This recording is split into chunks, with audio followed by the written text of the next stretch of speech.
What up, YouTube?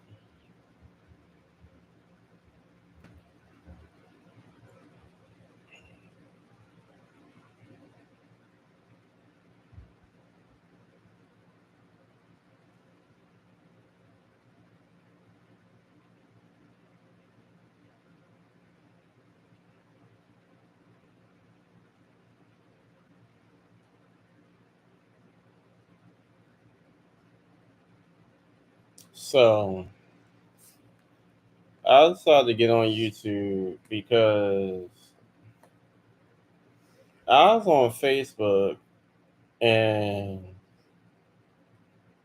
people really could be a pain in the ass. My thing is, it's to the point that I had to go on I got three different Facebook pages. Now, I had to go on the Facebook page that I rarely even be on and get my opinion about some stuff. Because people getting their goddamn feelings when they don't like your opinion, they get to the point where they try to kick you out the group and many other things.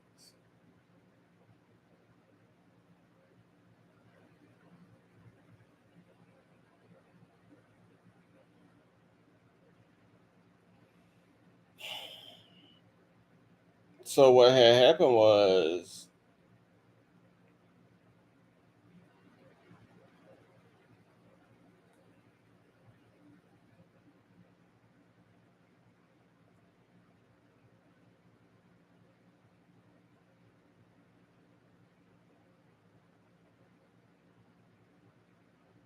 hold on.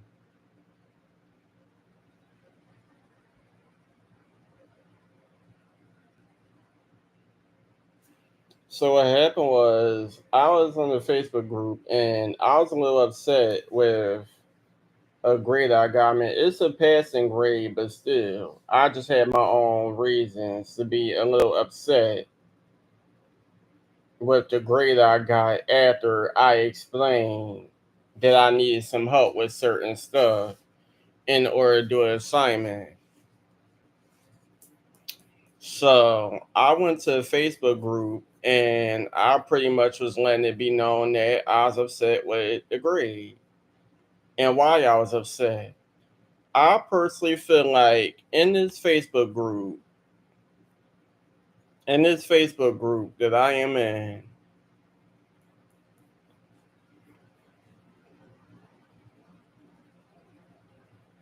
it says Full Sail University group.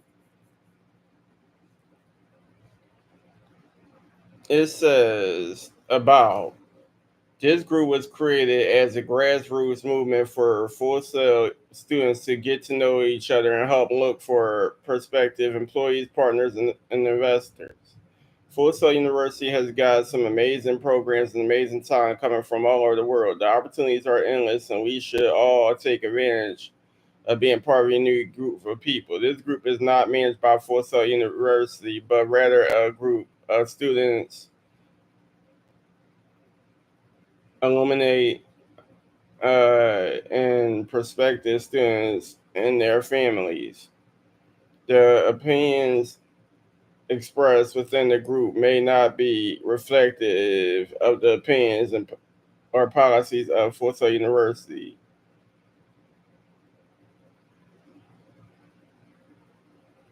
It says it's not meant for spam. If you are caught spamming, you will be publicly chastised and removed from the group. This group is only effective if, if we keep it non-cluttered.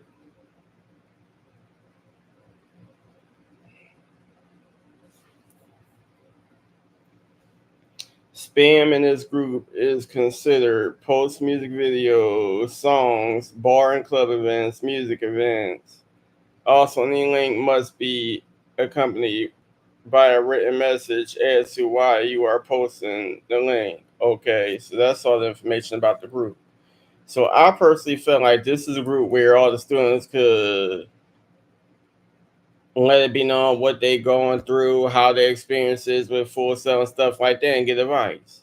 But I've been in this group for the longest. And I feel like a lot of these people in this damn group is very judgmental. They feel like they are the instructors or they're the workers of the group. And most of them could get very disrespectful. But then when you curse their asses out,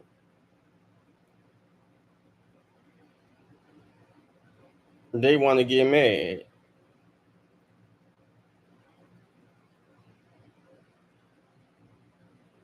But yeah, man, it got to a point where they kicked me out the group on two of my pages. I'm surprised they ain't kicked me out on this page. It's probably because I ain't really post as much as I used to.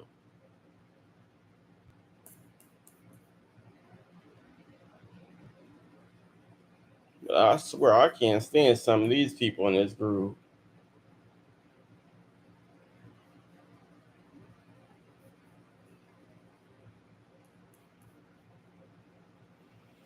Yep, I got three different Facebook pages. And this is a long story when it comes to why I have three Facebook pages.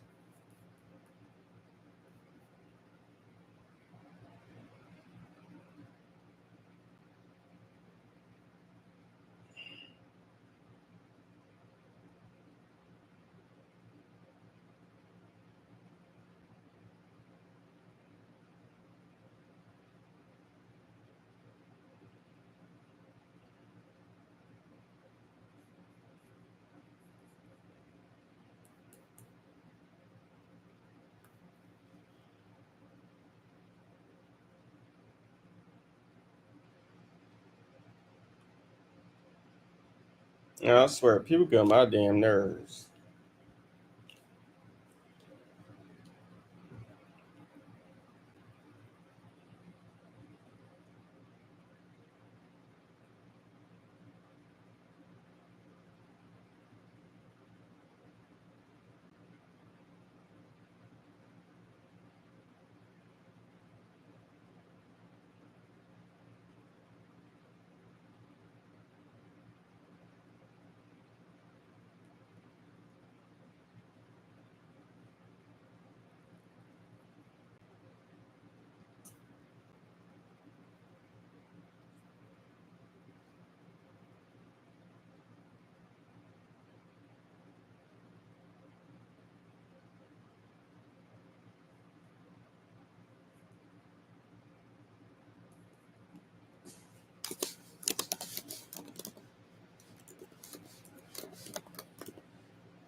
Yeah, y'all. Anyway,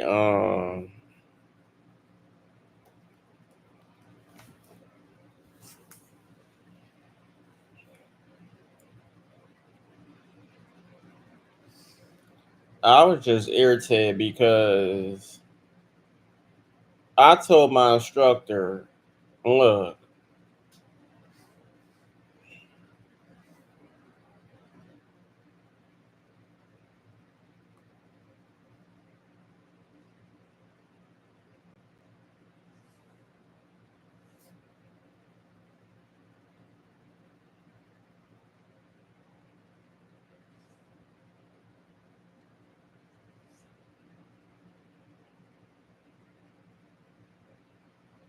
I told my instructor, like, I mean, my laptop and my tablet had to be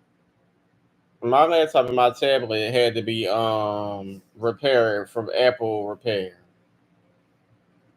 Apple support, Apple Repair, whatever it is. And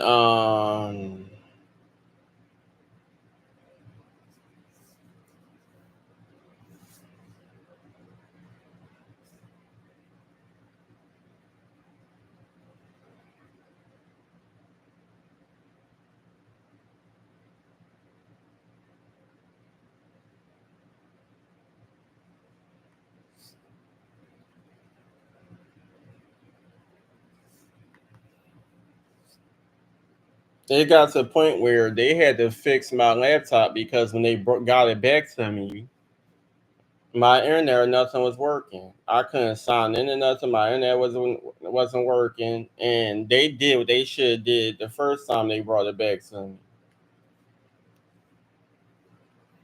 So I had to do some of my assignments with my tablet, and I'm telling them like, look, do I have? I mean, I can't really use Final Draft the way I can use it on my laptop because I don't know how to use it on a tablet. And then my laptop is still currently being. I'm like, my laptop is currently being repaired at Apple support. I just got my tablet. But he was like, you ain't gotta use Final Draft. So I'm like, okay. Then when I started using Final Draft on the assignments, I'm like, okay, I got my laptop back, but at the end of the day, I don't like. I had to download everything back on my laptop because they erased the whole laptop. And then certain stuff on Final Draft wasn't working because we had to do scripts on Final Draft, and then we also had to revise two other people's scripts. And I'm like, I don't know what's going on, but certain stuff on my Final Draft ain't working. So I'm over here trying to use whatever I can. Now they talk about some the four. I mean, it's heavy format issues and all this other stuff. And I'm like, look, at the end of the day, I already let it be known, like, look, I need help. Look, I need help. And y'all decide to do what y'all want to do.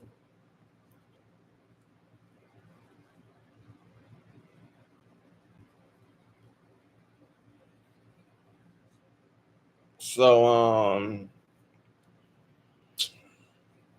I end up getting like a 80 some. And I was a little upset because I'm like, at the end of the day, I feel like my grade should have been a little bit higher than that because I did my best, number one. And number two, I already let it be known, like, look, I need some help. I don't know what's going on and why it's not working the way it's supposed to be working. But I still turn to working.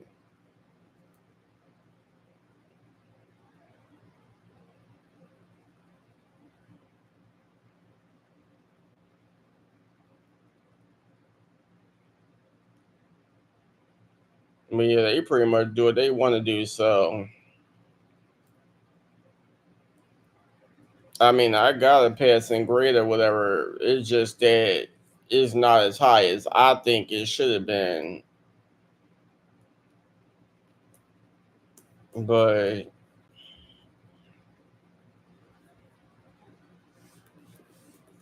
I end up talking about it in the Facebook group, and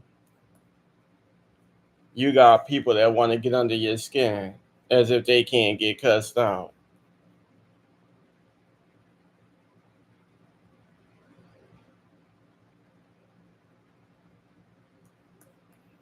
But I ain't really doing much.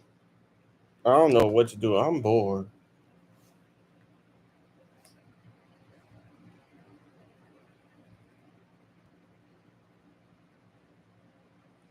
I am bored, bored, bored, bored, bored. And there's literally not much to do. I've been over here trying to watch movies like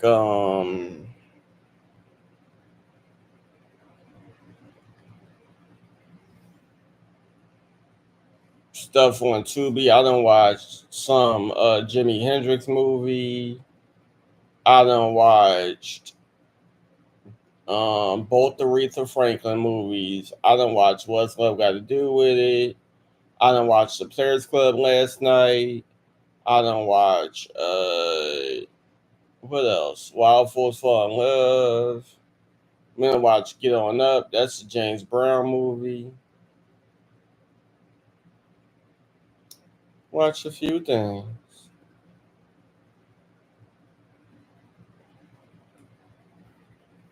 But I don't know. Like I really don't know what to do. I'm just bored. And it ain't like back in the day when I had opportunity to go hang out with people. I could just call somebody up and they come pick me up and I go hang out with them. Because everybody live in different locations. Everybody's older. So much didn't happen over the years. Some people I no longer talk to or even associate with.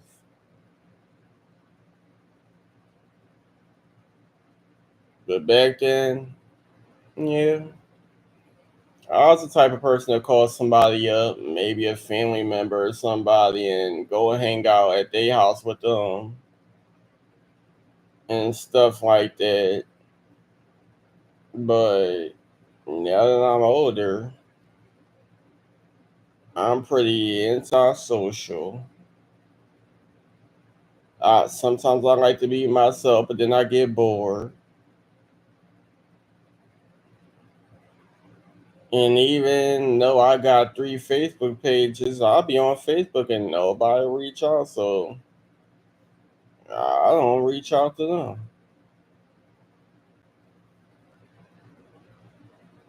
Because I used to be the type of person that wanted to hang out with people. But damn, I ain't see you in a while.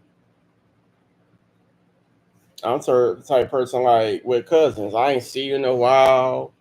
You want to hang out, da da da, and you thinking, all right, that's your cousin, that's your family, or whatever the case may be. They might want to hang out with you, but no,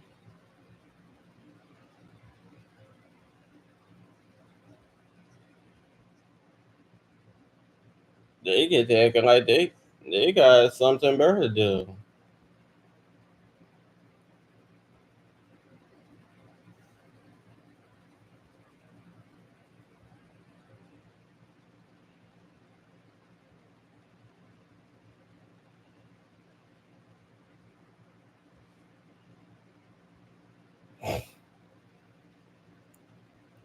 And the crazy thing about it is one of my cousin's birthdays today. I posted on Facebook, but I don't know if she really be on social media like that anymore.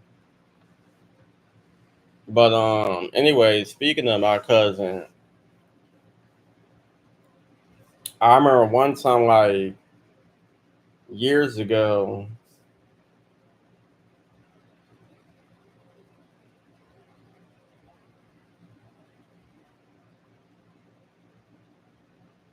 I'm like, well, damn. I mean, I live all the way in North Philly, and everybody live in like Southwest and West Philly and stuff like that. So I'm gonna go see if anybody want to hang out.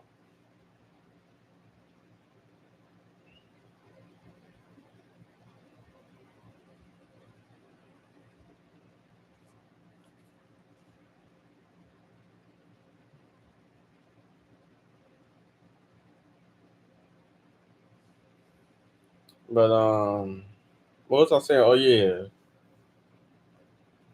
they get around certain people, and they don't ever want to hang out no more. So I'm like, first of all, I came down there and hang out, see if you wanted to hang out and had some goddamn fun. We could have went out, walked around the neighborhood, did something.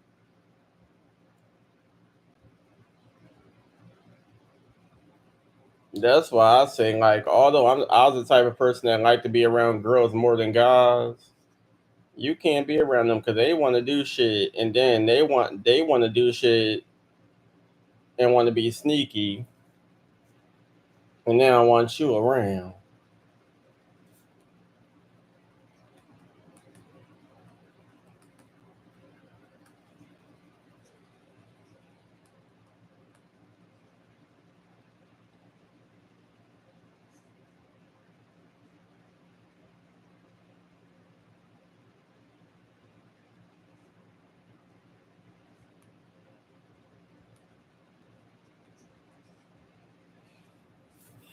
because I think what happened? I think y'all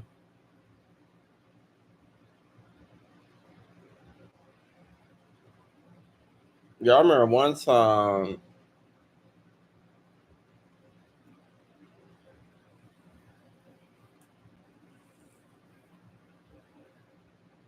No, another thing is Delaware.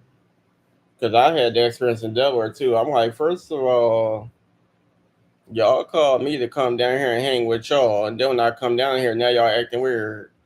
Y'all had y'all own personal space. Y'all used to go. I mean, had a whole bedroom y'all could stay in if y'all needed personal space.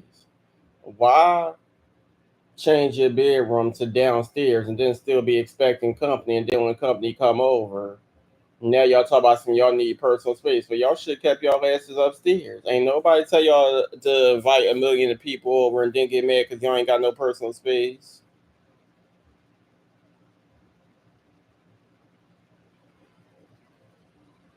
I used to be cursing my cousin and her baby father out. Like, that's stupid.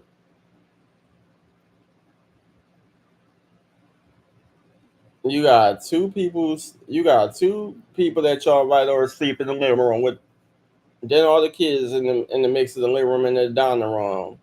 Y'all sleep in the dining room on the bed. I sleep on the couch that y'all got on the side of the bed next to the downstairs bathroom. Then y'all act like y'all don't want nobody to sleep upstairs, but sometimes they get on my nerves, so I go upstairs anyway.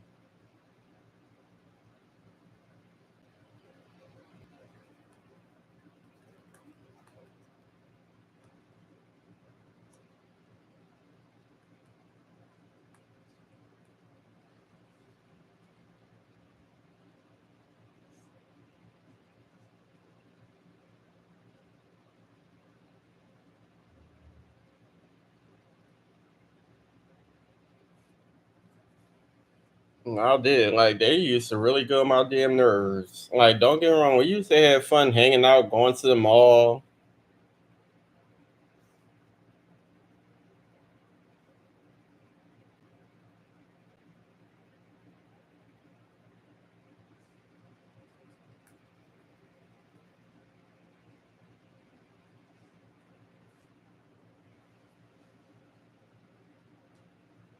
I'm over here multitasking. I'm over here talking to somebody on Super Live, then trying to go live on YouTube.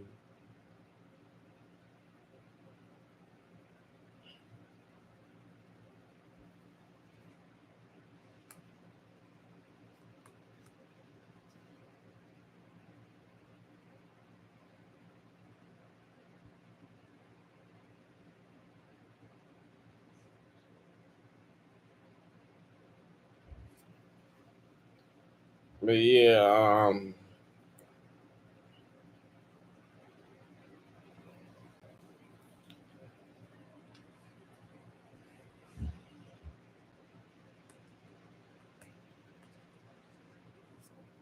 yeah, that's crazy because like I was saying, like you can't invite somebody over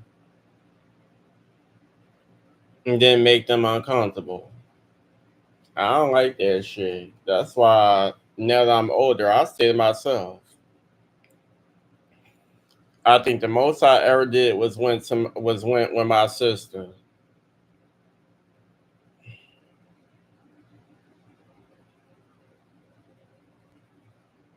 That's the only place I go is with my sister.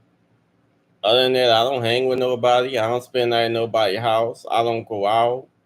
If I go out, take my neighborhood walks every now and then. I go to a doctor appointment if I got a doctor appointment. I was back and forth with to the damn DHS building dealing with food stamps. And I used to have to go back and forth to the SSI building. I can't stand that walk, but I do it. I really cannot stand that walk. It is a hike.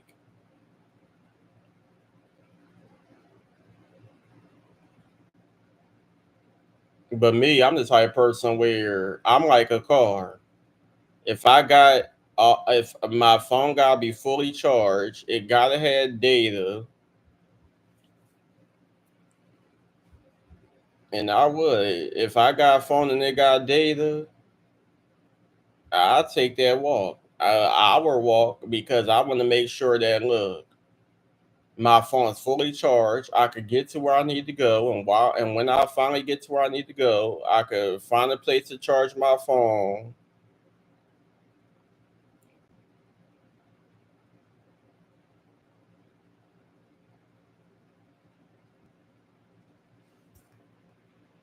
And then I'll be able to make it back home.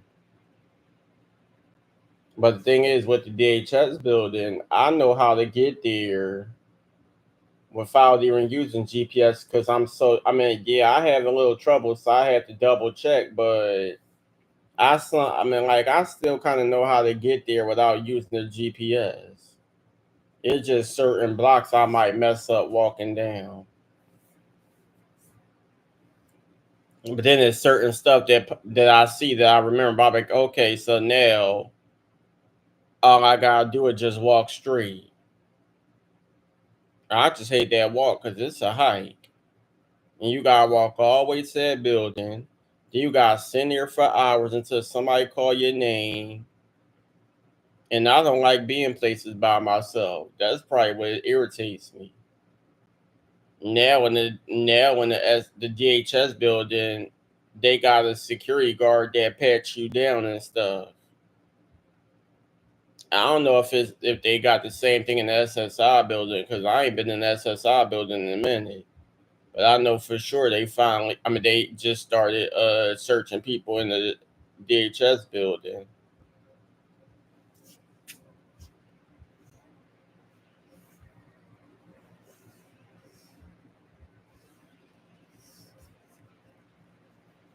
Mm. I don't blame them though, because people be in here doing the most. I mean, it's irritating because after taking that long walk, the last thing you want to do is be getting patted down and you all sweaty and shit.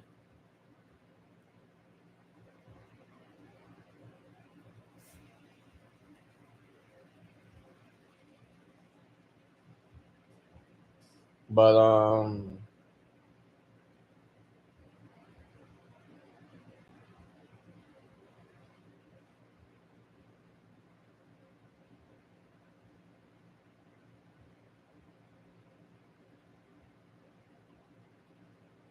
yeah, but you just never know. People are crazy and they are sneaky. I had one of the little hookah things. I thought they was gonna say something about it, but they didn't. So I was like, it's whatever. I did what they asked. I emptied my pockets, put everything in the thing, and then once they had done searching, I got my stuff, and they ain't say nothing about it.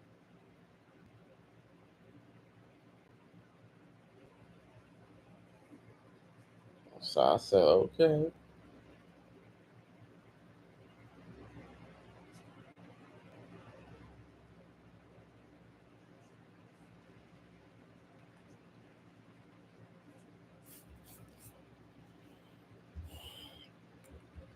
I remember a while back, I was in the SSI building,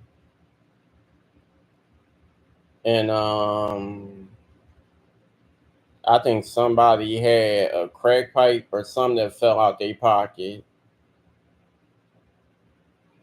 and they was trying to get high in the bathroom. So she got kicked out.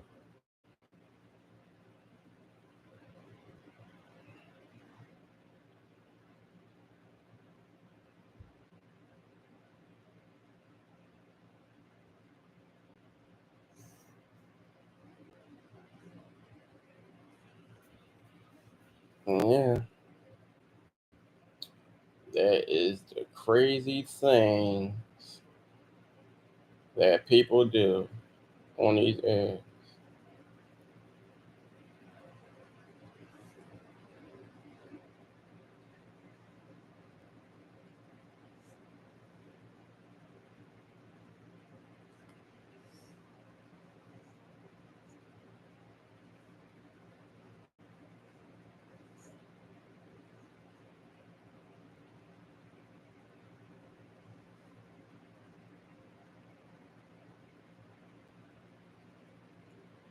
That's on these ads. I mean, that's the crazy thing people do in these areas.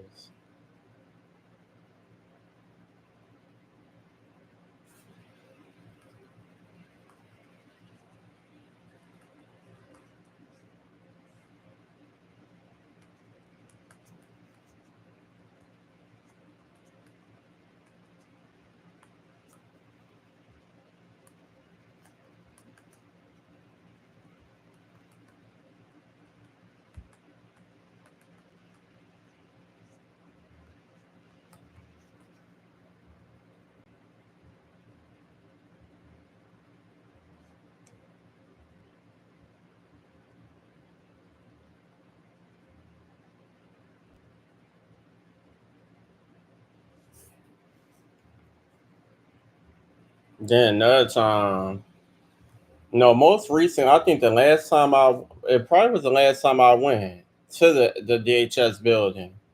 I was in there for a while, and I was getting irritated.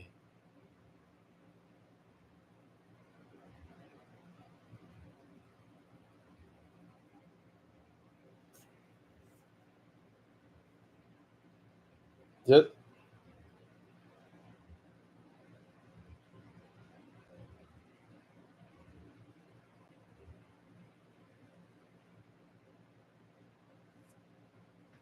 but this girl was in there now. She bony as hell, and she ain't look pregnant to me.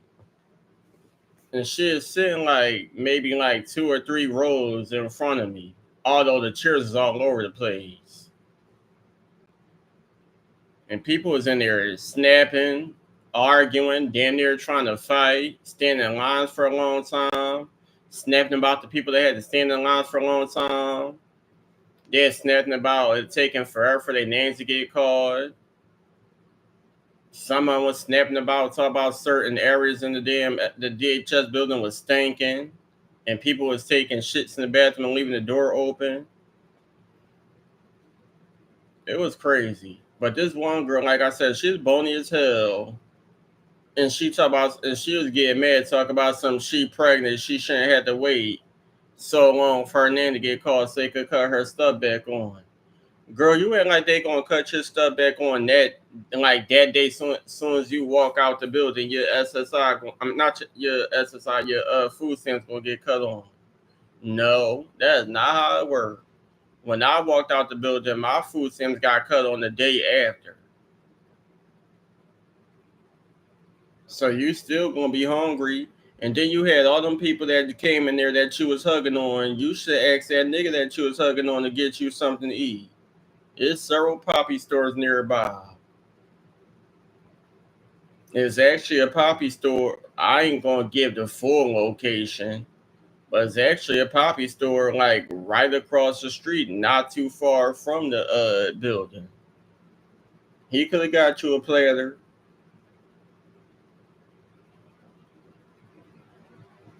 And she over there just like every 5 minutes, I had to keep looking up because she kept snapping. They ain't gonna make them work any faster. Then it's like 11, 12, maybe 1. They on lunch break.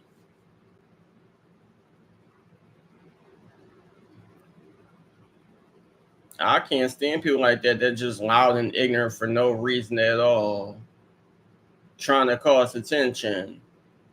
And then as soon as you get what you want, you walk out the building all smiling. There's thousands of damn people in this building. It's probably different floors. It's people still getting searched. It's people standing in line. It's people all over, and you think that you the only one that's mad that's taking forever for them to call your name and try to cut your stuff back on.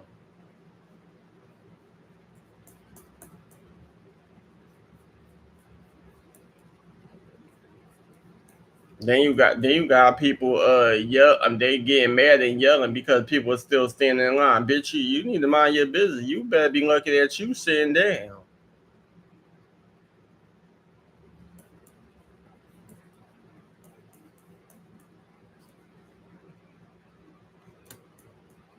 When you keep running your damn mouth, they might make you stand up and let the other person take your place. I remember I'm over here watching this guy on Super Live. He over here door dashing. If I had an electric bike, I thought about it. Like for real, if I had an electric bike, I probably would. I probably do it in certain neighborhoods because I don't like going all these different places by myself. But I wouldn't mind door dashing. I just don't drive a car. There's probably a lot different trying to door dash on a bike than using a car. But my sister, she used to DoorDash. I don't know what made her. Well, I guess her own reasoning made her stop. And I used to ride in the car with her. I just get car sick. Like if I'm not eating or drinking nothing, my stomach start to hurt. Then you gotta pee.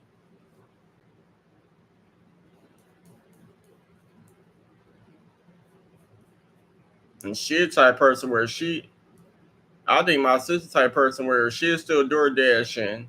She could go in the house to get one thing. I could go in the house to go pee. And by the time I come out the bathroom, she probably gonna leave.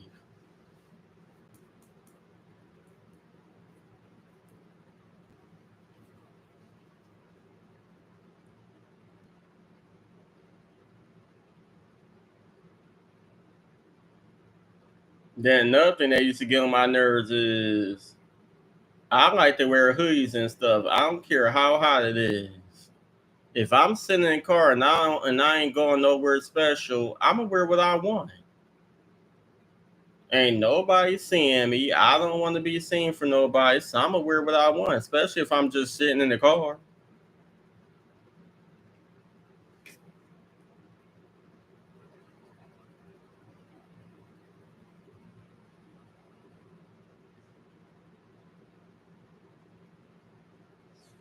Like I'm grown. Don't tell me what the hell to wear. I don't tell you what the hell to wear.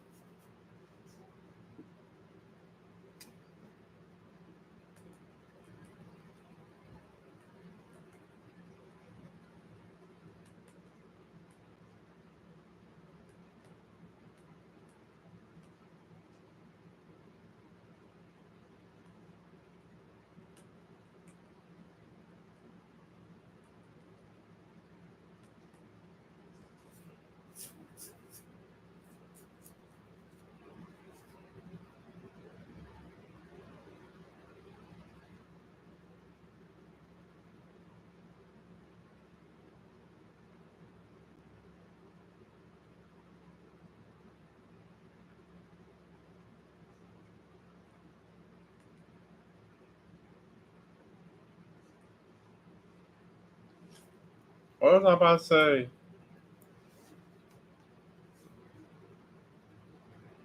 I mean, it was fun. I mean, we drove around a little bit, and gave people their food and stuff, and then there was certain places that we went to that gave us free food.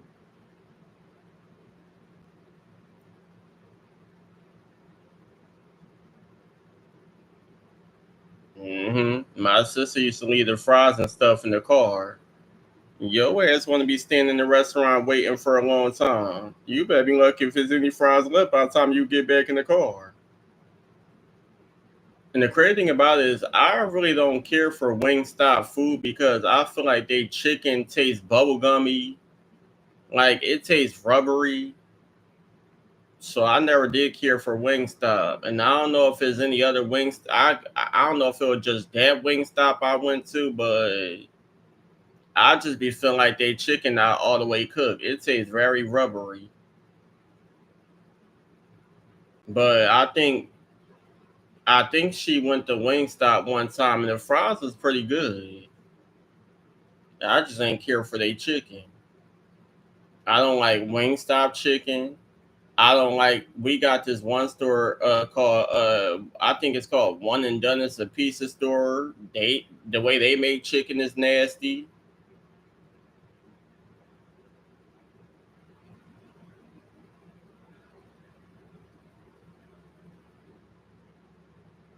Like, do y'all really be cooking this chicken? Why is it so damn rubbery?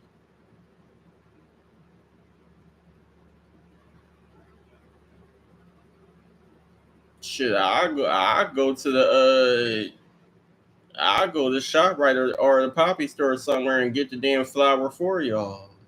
This chicken should not be that damn rubbery.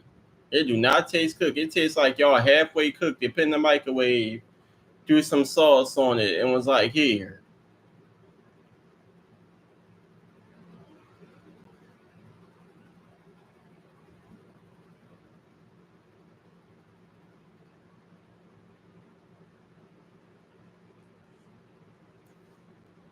I've just seen some people on here. I don't know what happened. Official K. What kind of name is that?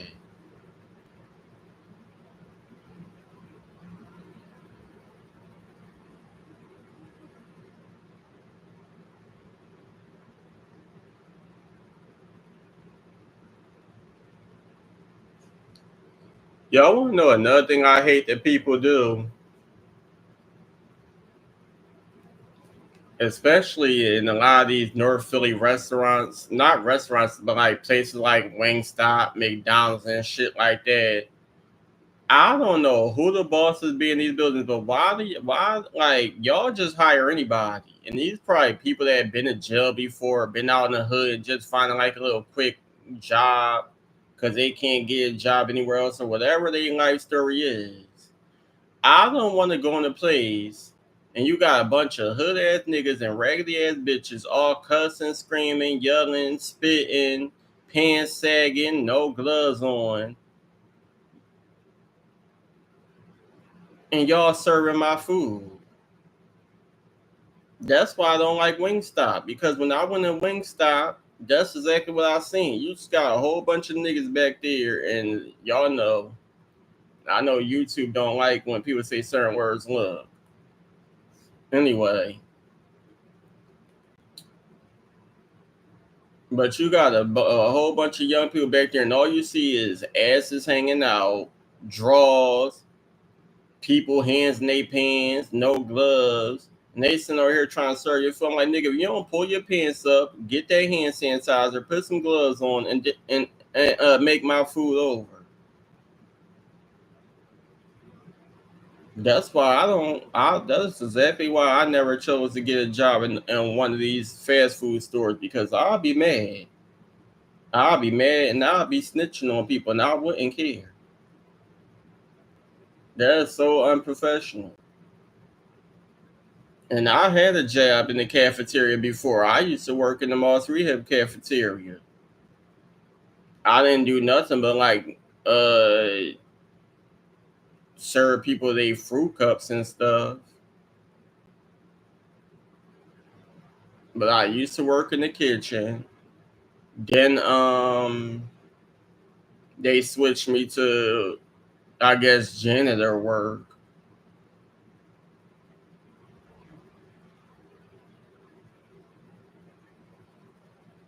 because they had too many people in the kitchen.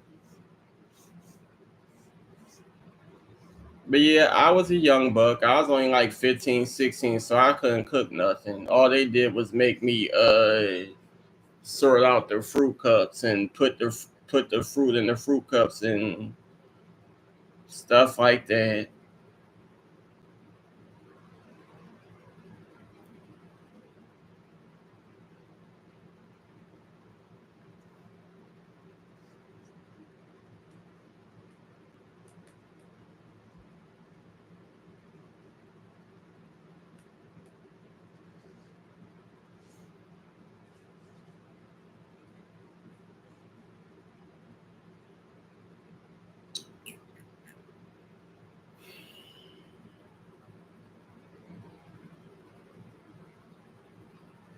That suck. I'm bored as shit.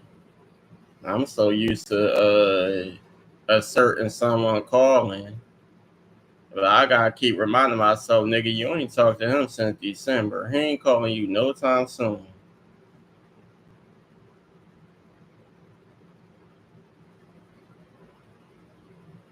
And that is the God honest truth. I have not talked to Danny since December. And I'm so damn used to him always damn out of nowhere calling. I gotta keep reminding myself.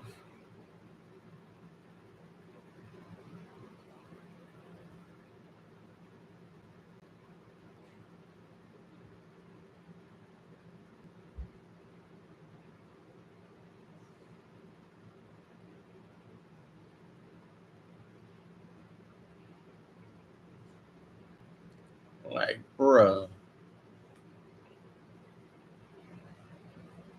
go home, Roger.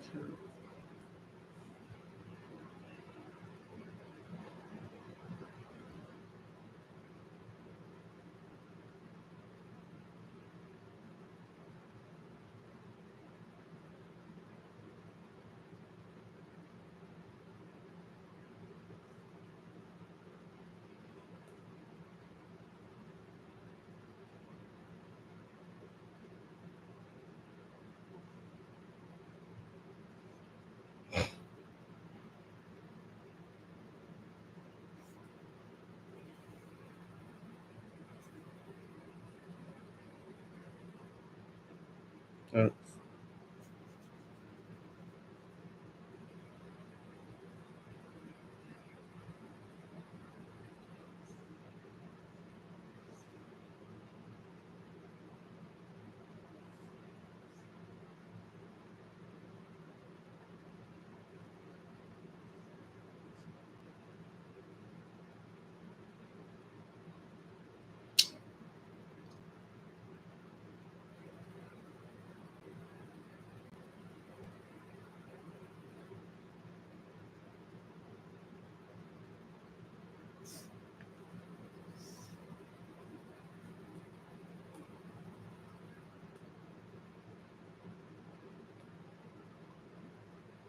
Sometimes I be so bored, I just sit and watch videos. I like to listen to like old songs, like people like Michelle A, Common, some old Beyonce songs, a little bit of R. Kelly. Sometimes I listen to Jamaican music.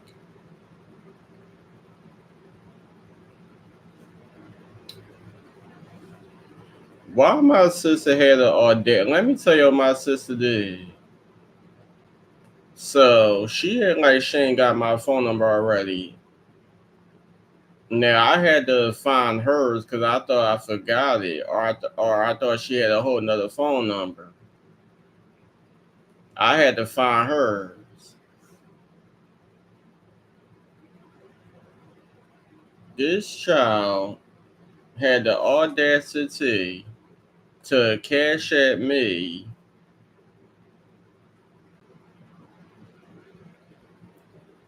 $1.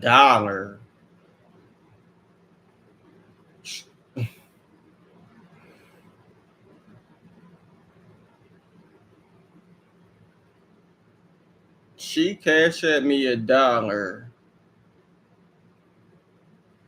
So I could see that she is trying to get my attention and get me to call her so I could help her get some money on her card because she keep losing her Cash App cards, and she got my Credit Karma card linked to a Cash App account so she could switch the money over. She, you need to have more faith in in them damn Cash App cards like you got faith in that damn Credit Karma card. Cause how the hell you lose all the rest of the cards but won't lose that one? And even if you did lose it, I wouldn't know what to tell you because I can't get into that account anyway.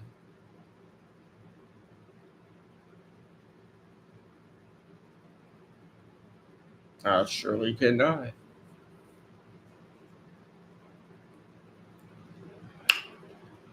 I'm like, I don't know.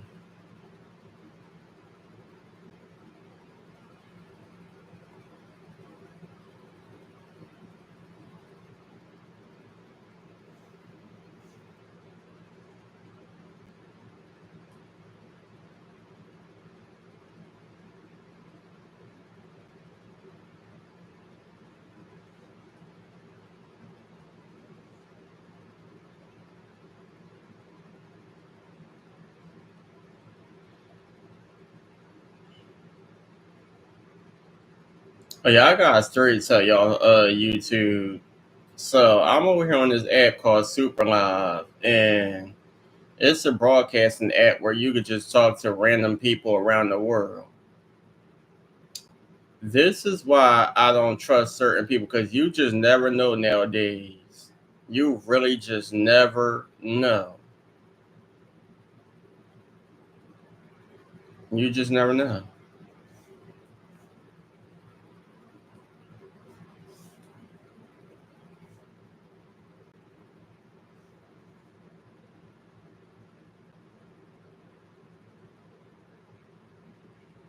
So I was on Super Live and I just be going in random people broadcasts, and if it didn't look like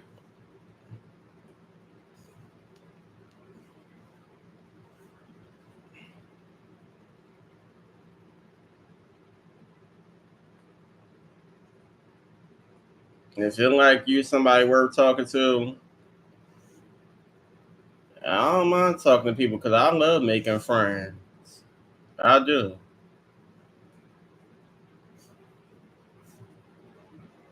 I do not mind talking to people. But this is the problem.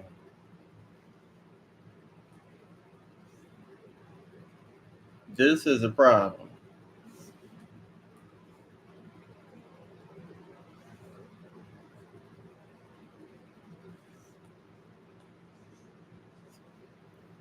Oh, hold on, it's my nose.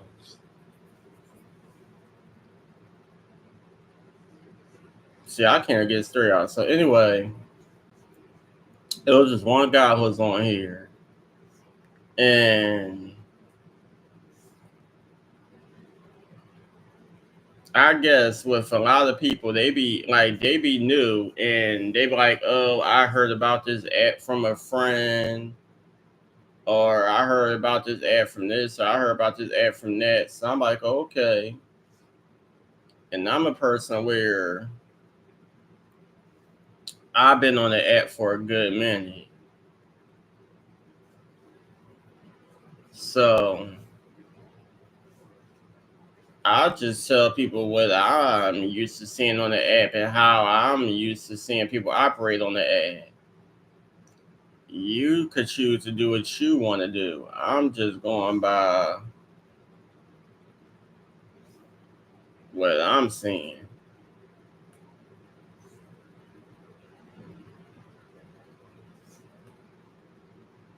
So he seemed like he was with what I was saying that people do in the app. So I'm like, okay. So we got to a point where we start talking, and I guess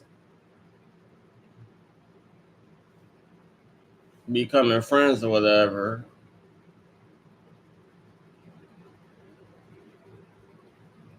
And he'd talk about the land, and he's asking me where I'm from, and he started talking about the land, and I'm like, yeah, I was there for 2 days. I ain't really get a full experience, but I hear a lot about Atlanta, and I got people that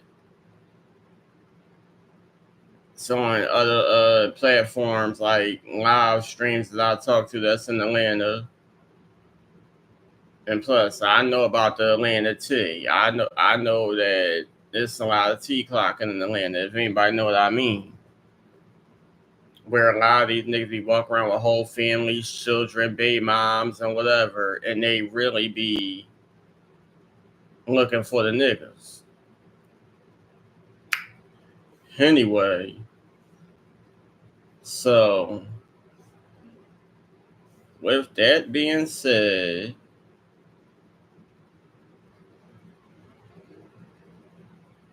I guess he, in a way, felt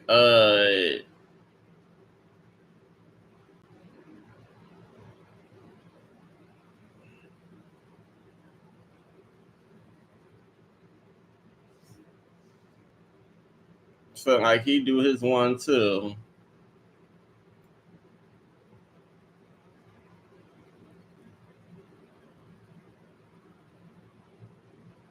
So He started talking about his experiences with people out there. And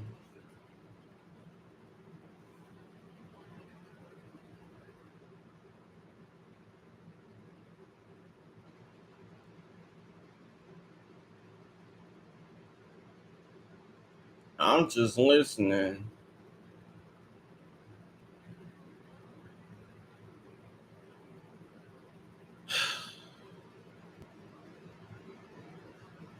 And as you listen to people's stories, I'll just shake my head because I'm not really experienced like a lot of other people.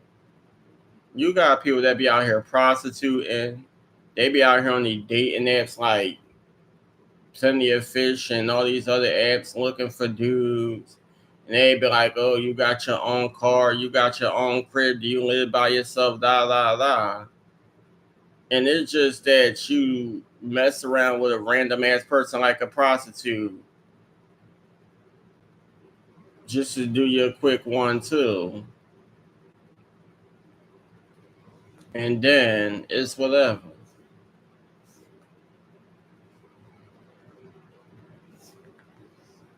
I'm the type of person where that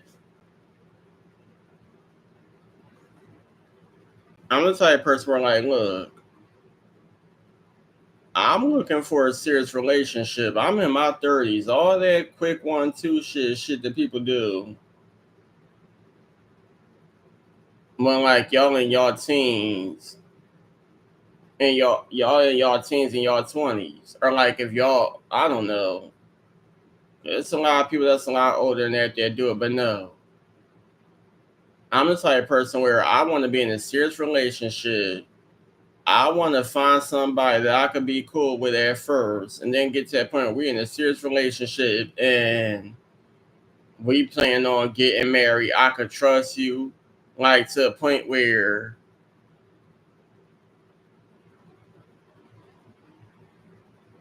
like, you like me. You don't care how. I mean, like, you're not judging how I'm living, who I live with, whatever the case may be. You like me for me, and to the point, like, I put it like this with my ex. I've been talking to my ex, and I done been from house to house. I done been, y'all know, I done been on Belly Street. I done, my sister had an apartment that I used to go over from time to time. Then I was back in Belly Street.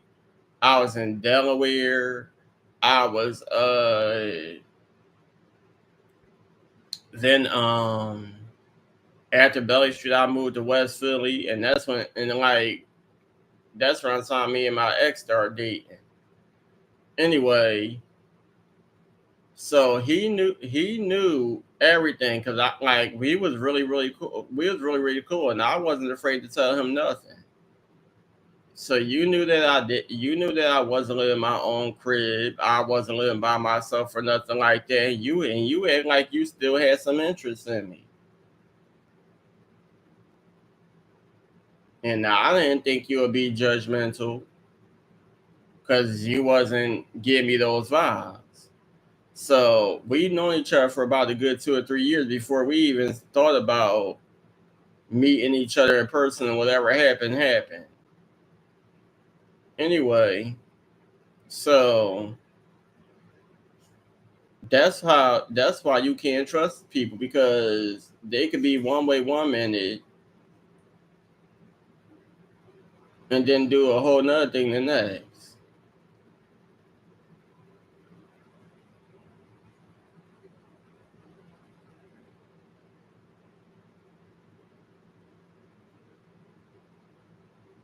At the end of the day, I'm not afraid. I mean, I'm not ashamed to say, yeah, I was living with my aunt, uncle, and cousins. I was sleeping in the living room because I was sleeping in the living room. My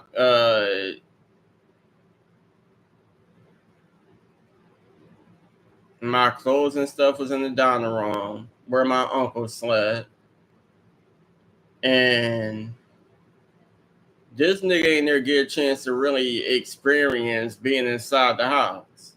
The most you did was walk in the house, sit on the couch for about a second, and as soon as you sat down, you got right back up, and I grabbed my bag and we leaving out the house. You ain't get to see nobody. I didn't introduce you to nobody. I was downstairs by myself. My cousin was my cousin Dominique, whose birthday it is today. My cousin, she was upstairs walking through the hallway. She like, "Oh, Damien, you got company." I'm like, "Yeah, I'm about to leave." She's like, "Oh, all right."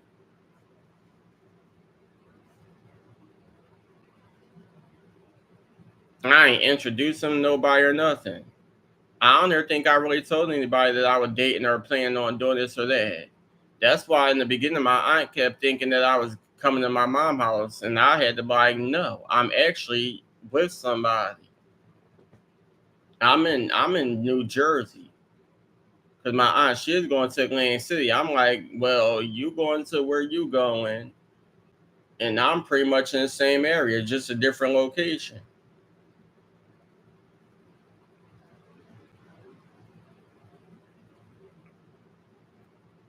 But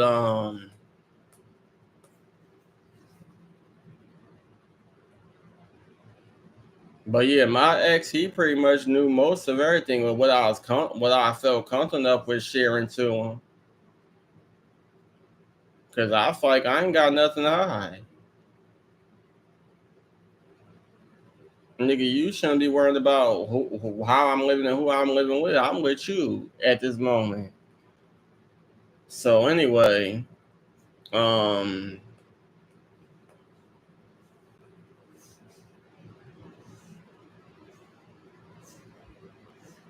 I feel like he got comfortable. He's not he now that I know what I know, he's the type of person where he's not looking for no relationship. He's the type of person where he just want to do what he want to do. He want to sleep around with who he wants to sleep around, and he'll tell you anything and everything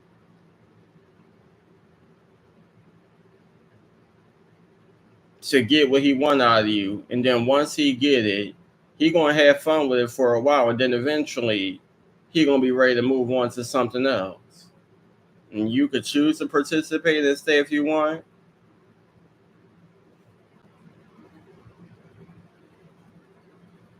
or you could go on about your business.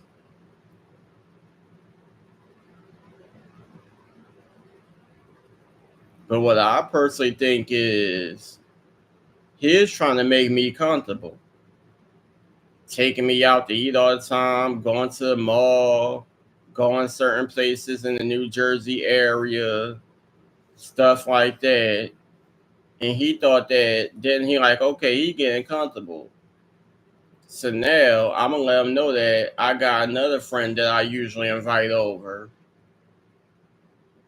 And I was sitting here like, well, that don't bother me. At the end of the day, I'll talk to my friend Danny. So whatever you got going on, that don't bother me.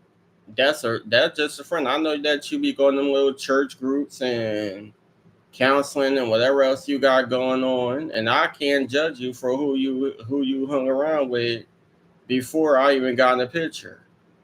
As long as you not cheating and messing around with nobody and then think I'm just supposed to accept it.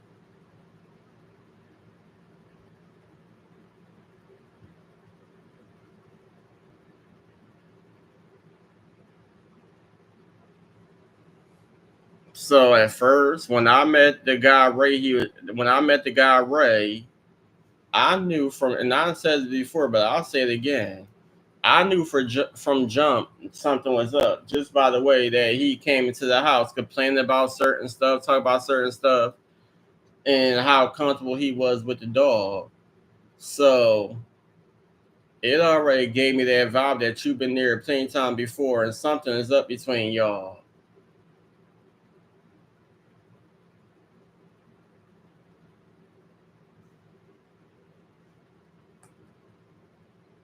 So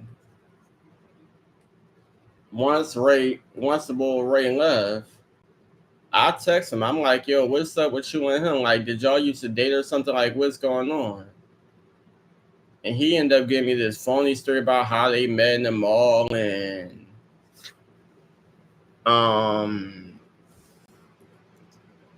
one of them was wearing a shirt that the other one liked, and then there was fashion compliments, and then they just became homies or whatever. Now, this sounds like straight cap to me, but I wasn't gonna be one to quickly judge because I ain't have all my receipts. So I'm like, okay, I fall for the story for now.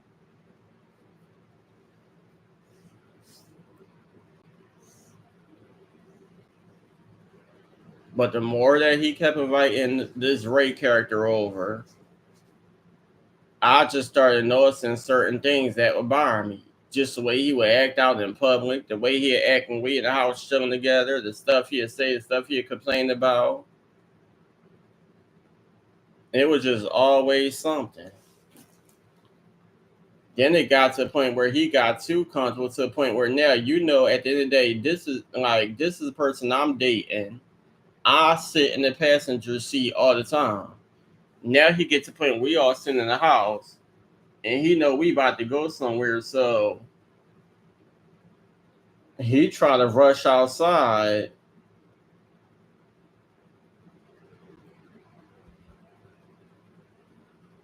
So yeah, he try to rush outside and stand by the passenger door. So I'm like, what the fuck are you doing? Don't you know that at the end of the day, that's my seat? You sit in the back of the car. And I guess he was trying to give me something. That's why he kept on complaining about, um it's too much dog fur and not all this, not all that. So I ain't want to embarrass his ass and curse his ass out and beat his ass in front of that house because all the security cameras and stuff like that. But I bet you by the time we left out of Walmart that night, his ass was in the back of that car.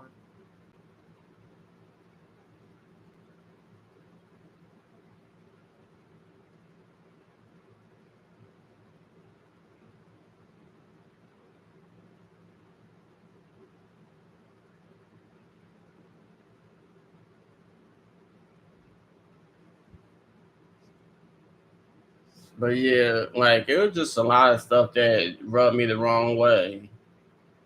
And but and then it was like,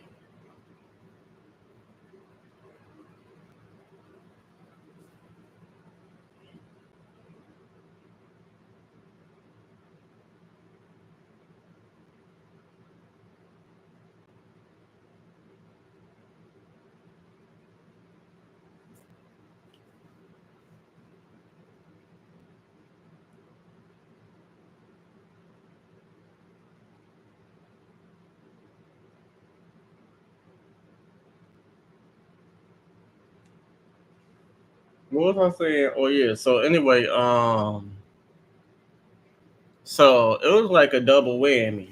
First is like you sit here and it started off with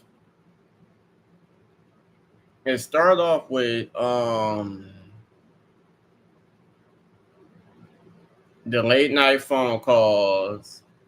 Okay, I'm on the phone with my friend. That's because you're ignoring me. You on your desktop doing all types of stuff. So I'm gonna get on the phone with my friend. And then you shouldn't complain because I'm in the house with you. So you see I ain't doing nothing wrong. But he disrespectful. You're getting on the phone having conversation that you should not be having if that's just your damn friend.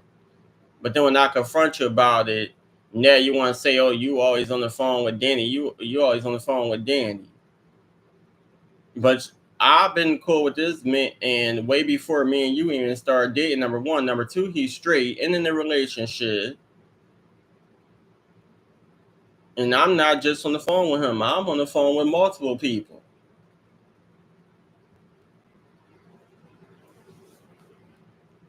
You're on the phone having a crazy conversation with this guy, But no, that's not the thing. The first thing is, we sit in the living room and you get a phone call, and this nigga just automatically out of nowhere start asking you, when am I going home? You want to try to play it off like he ain't know we is in a relationship. Nigga, he don't spend the night. His clothes not in the other room. I live all the way in Philly. And he knows I'm from Philly. And we didn't, like, I done been around this boy many times where he should know, where something should click in his head. This nigga is in Philly. They going out together. It's certain stuff they do. Something is up between these two. You're not gonna lie and tell me that he ain't know that we was in a relationship.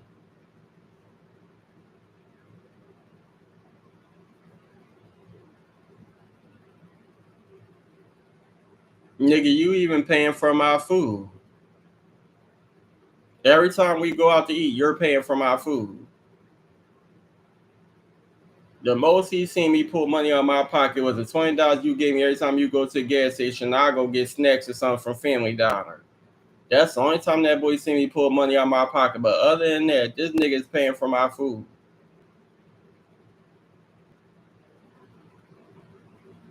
It is not rocket science. So, what was I about to say?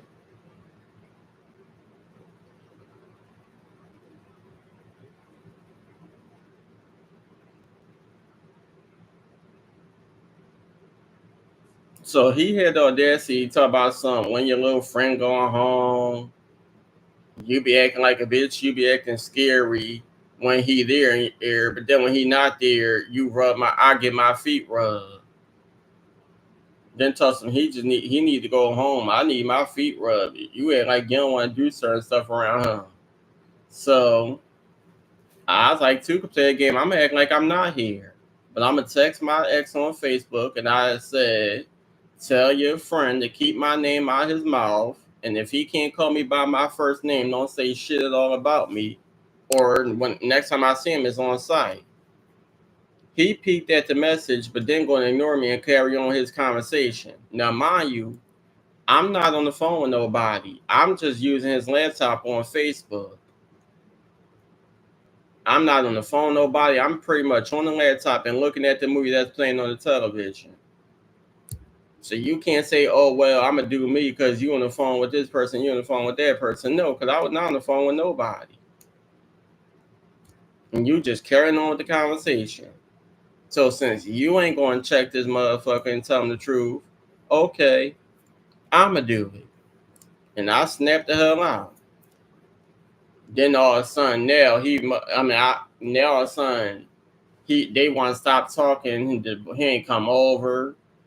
Well, they probably was still talking. I don't know. He probably just said, don't call. Just keep texting me. And when he leave, then I'll talk to you. So he had to get me out the picture, start lying, talk about some he ain't getting auditions, so he don't know when it's going to be the next time he could come pick me up. But you study at the restaurant, study at the same stores you've been going to. I don't want to hear that. And I'm looking at all your activity on Facebook because every time you go somewhere, you post some pictures. Then want to lie, talk about something he going out with his cousins and stuff. Stop lying. Nobody come to that house. The only way you talk to your family is if you go to your brother's house or if y'all do Zoom meetings and stuff like that, because everybody live in different cities and stuff. You never told me you had a cousin in Delaware. I'm not Delaware, in New Jersey. That nigga was straight cat.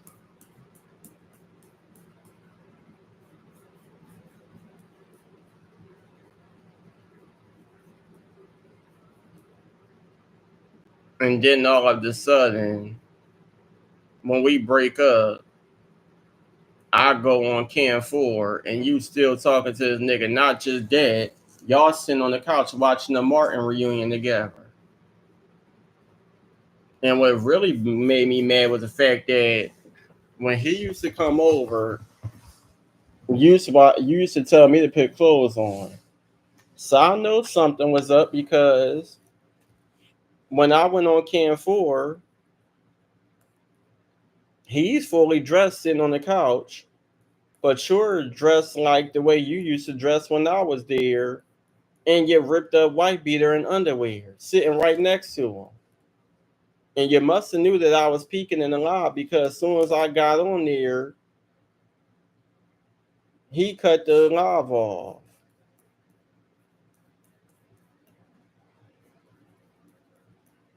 And I'm not talking about my ex, I'm talking about his little friend Ray.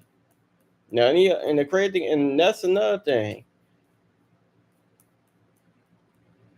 When I was there, he had like he ain't want me on the camera. I used to walk past the camera. He'd look my way every time I walk past the camera. But when this nigga there, he all in the camera.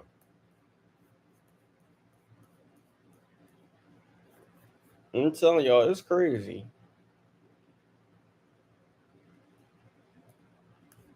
It is crazy the stuff that I used to have to go through.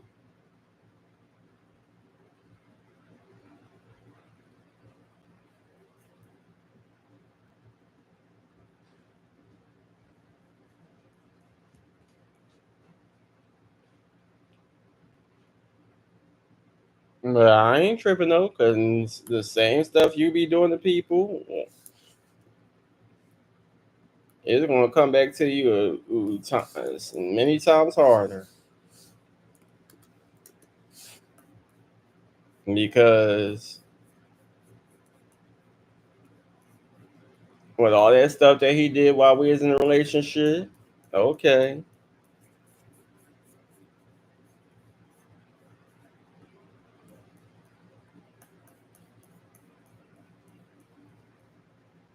What was I looking for? I was just looking for something.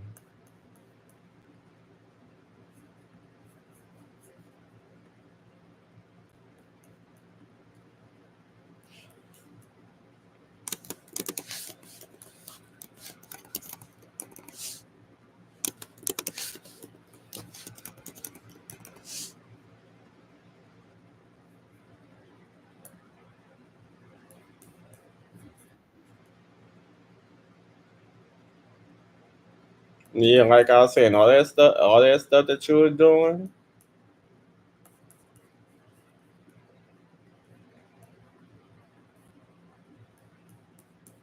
it's a okay. Cause his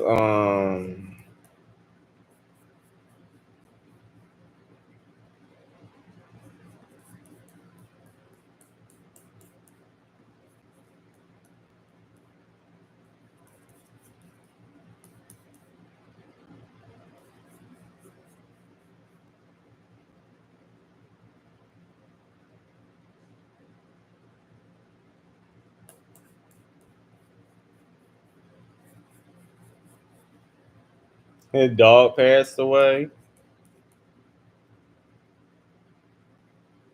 We broke up.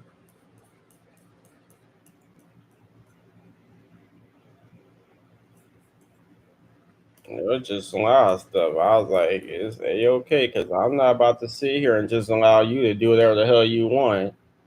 And you want to cheat and lie and be talking to some people behind my back. And then when I question you about it, you want to try to criticize me, talk about some, oh, well, you need to be more affectionate. You always on the phone with your friend. Nigga, I'm in your house having a friendly conversation with somebody y'all been friends with way before we even became friends. I don't question you about none of your people that you talk to. But I started questioning you because I started seeing stuff that was very disrespectful and hearing stuff that was very disrespectful. If you don't see me or hear me doing certain stuff with my friend, you should be doing it. And you know, that's not there what put the icing on the cake. This nigga was so disrespectful. He'd be like, we could be in the car going out to eat or going to like Best Buy or Walmart or somewhere. And he did in my face looking at other people. And then when he realized I'm not paying attention, I guess he wanted to call himself trying to snitch on himself. Talk about some. Look at that guy bent over. I don't want to see nobody bent over. I don't give a damn what's going on outside this car.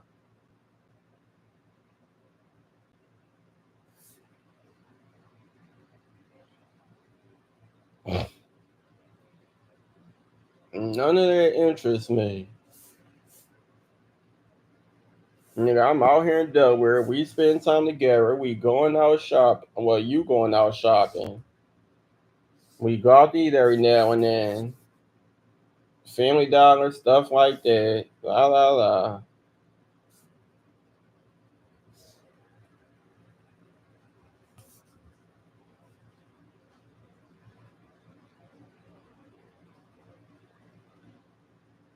We have fun from time to time.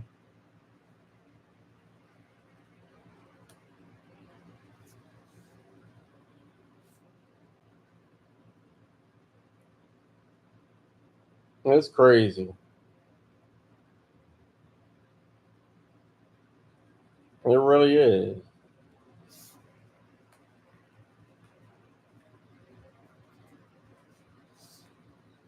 And what makes it even more crazy is it was my first relationship. Like I never dated nobody, talk like I had friends and stuff and I flirted around, but I never seriously dated or talked to anybody up until that particular situation.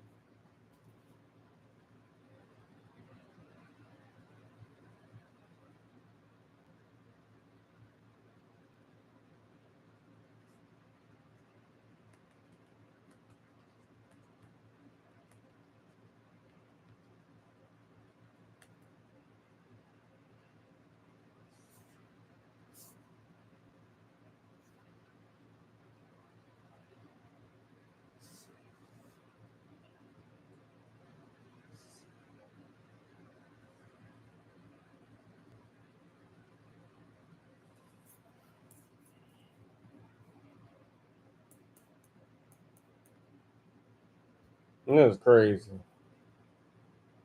Like I never took nobody serious. I used to talk to people on Facebook and everything. I never took nobody serious into that situation. And it only lasted 5 months, like 5 or 6 months. We started dating like mid September. Like it had been like about September 13th, 14th, maybe, where we first met, 2020. By January was like around the last time we seen each other.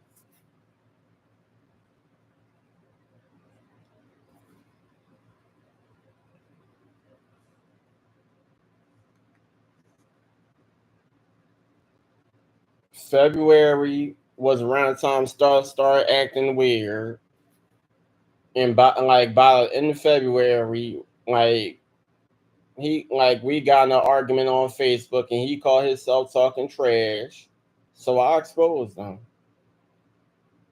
And by March 2021, I ain't care. I got PUA, and me and my cousins and them went to Atlanta. So I'm like, nigga, you over here broke. Talk about some you ain't getting no movie auditions or nothing, and you can't come pick me up. And I'm over here on the plane. Next time you learn how to stop being a liar and a cheater.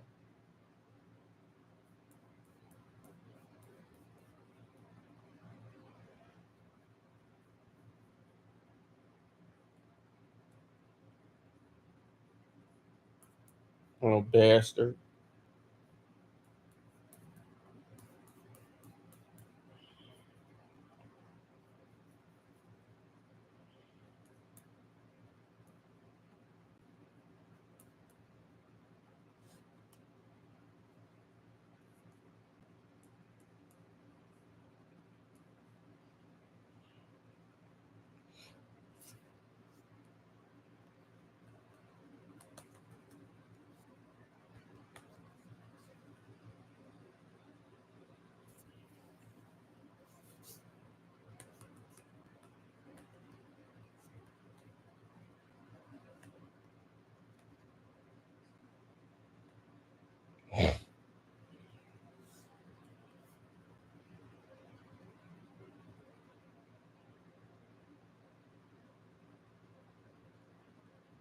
I ain't gonna lie, like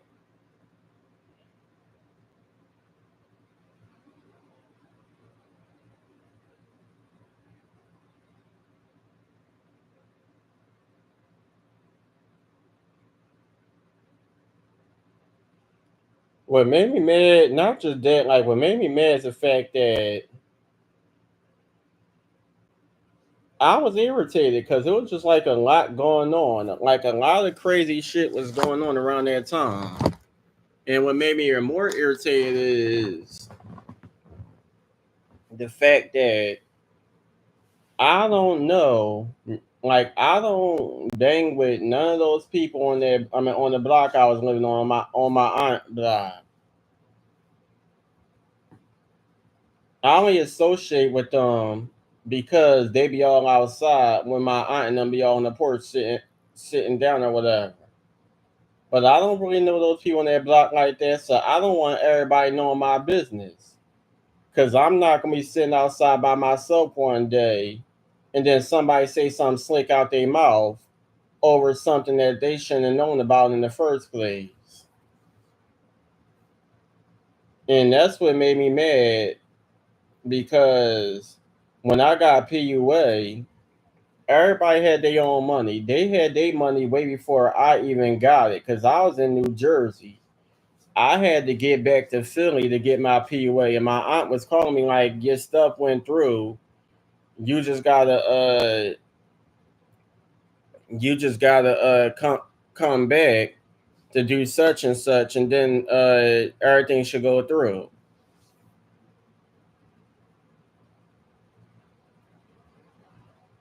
So when I finally did come back and whatever, and the whole situation happened where me and Dum Dum broke up,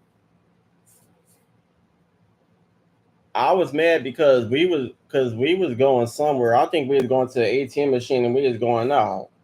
And she got mad because I didn't get her no money once I got back in the car after my cousin was helping me use the ATM machine. First of all, I don't know this nigga who driving us.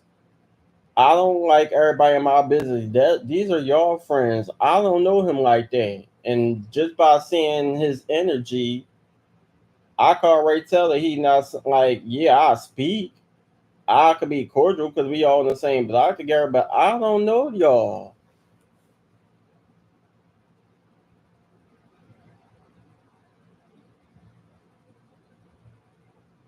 And he probably act like he respectful because we all in his car and he doing you a favor and he see that I'm your family.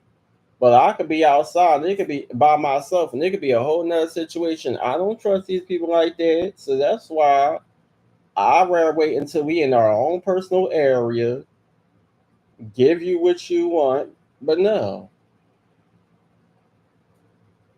So she getting irritated and just shouting out my business in the car. First of all, that's very disrespectful because I don't want everybody to know that I'm dating a dude. I know a lot of these niggas on this block is homophobic.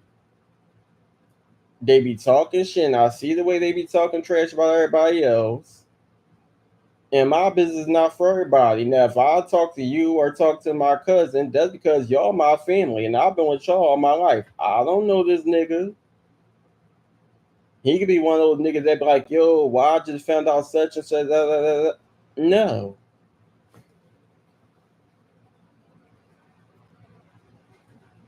that's number one. And then another thing that made me upset about the situation is number two. I didn't ask him to rob me anywhere. I would rather get in the lift.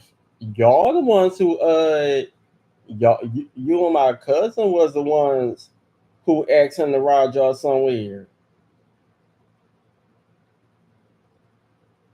I just so happened to end up getting in a car because we all was going to the same place.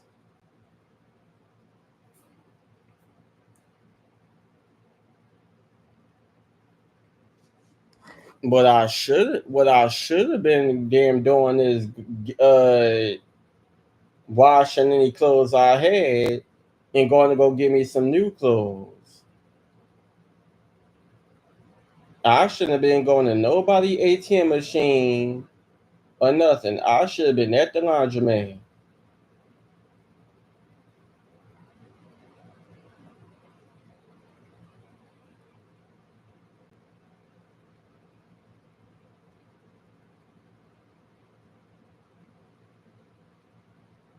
Yeah, I was upset because I just felt like my business was all exposed, and it's already one thing that the damn block was all trying to be in my business, wondering who car I was getting in and who car I was getting out of.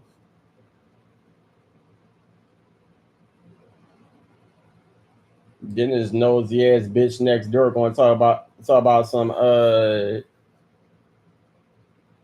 I thought you was going to the laundromat, bitch. That's what you get for being nosy. Just because you see me with a big ass bag over my shoulders getting in somebody's car does not mean I'm going to the laundromat. It's called none of your business. What you need to be doing is focusing about all them different niggas that be coming in and out your house instead of asking me where I'm going. If I ain't tell you out my own mouth, or if you ain't hear me on the porch having a conversation with my aunt or my cousin or my uncle, it ain't meant for you to know. And even if I was on that porch talking to them, it still ain't meant for you to know. I don't know you like that.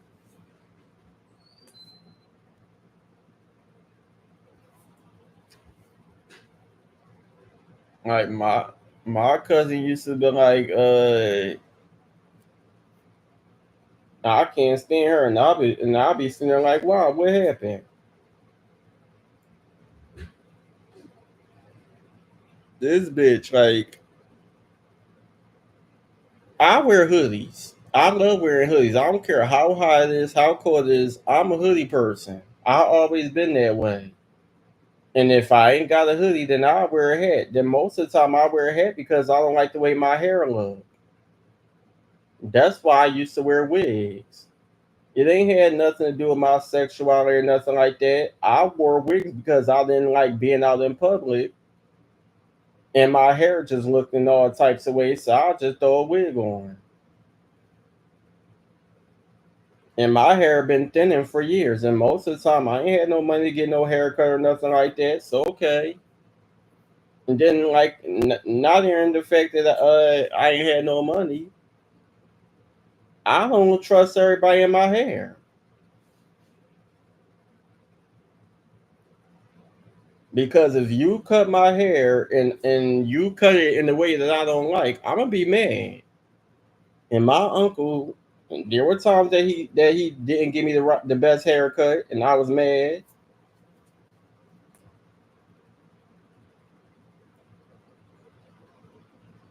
because it was to the point where I won't ever go to a barbershop. I'll just let my uncle Albert cut my hair. But with him, he'd see my hair looking a certain way, and he'd request to cut it, and I'm like, all right, just let me know when you're ready. Then other times, I would just get sick and tired of my hair, and then I would ask him to cut it, and he'd be doing all types of things. So by the time he finally cut it, he probably drunk or something like that. And I'm like, oh shit.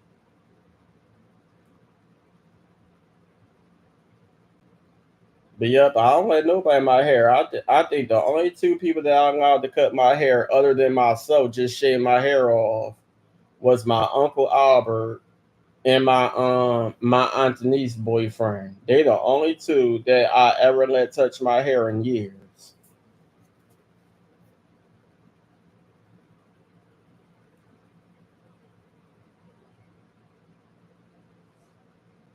But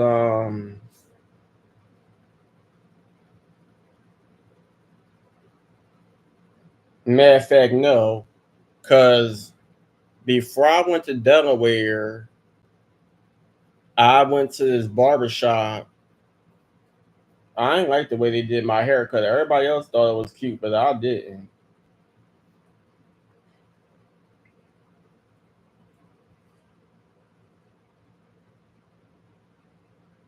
Because I was going to do my hair a certain way, but it never happened the way I wanted it to happen. So I said, it's whatever.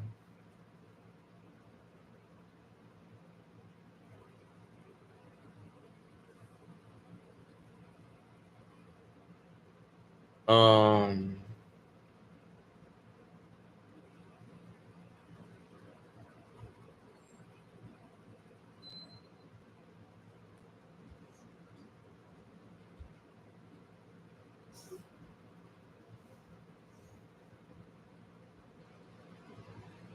no, that's what happened. I didn't want my hair cut to like real low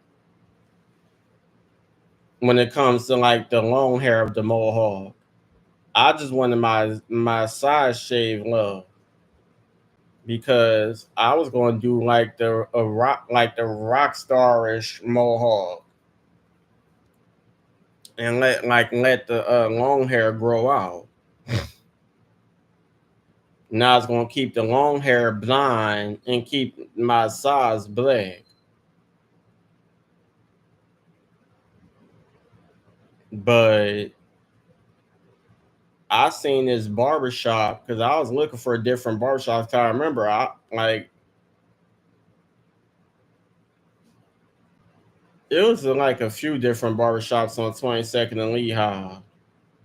And I just like I don't feel like walking all along. I'm gonna just go to the first one I see. And the reason why I went there because I didn't see a lot of people in there. It was probably like two or three people. So I'm just sitting there and they just all sitting having their own conversations. Some was a little irritating. So I'm down there about to fall asleep. And then when everybody done getting their hair cut, the barber he is like, all right, I'm ready for you.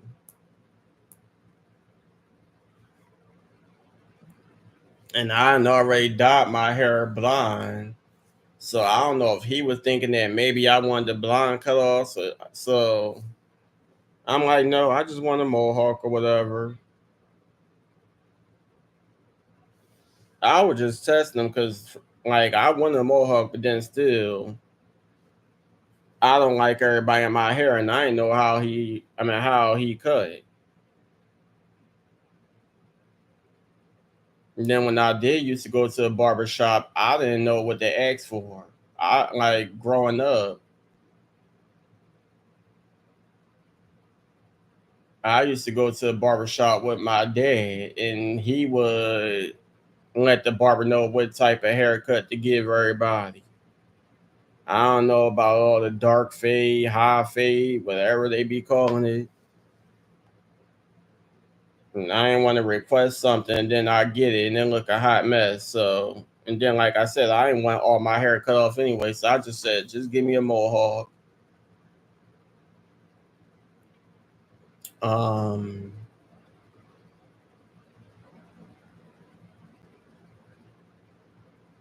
and that was it.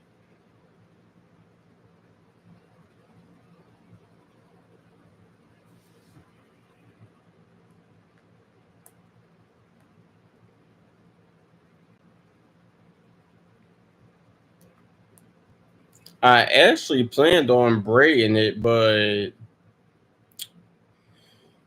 I couldn't find nobody who wanted to braid it, so that ain't never happened.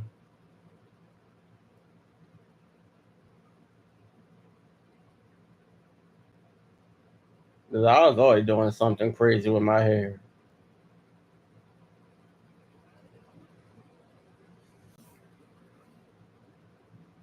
And then not just that, going out in country ass Delaware, of course I wanted to be different.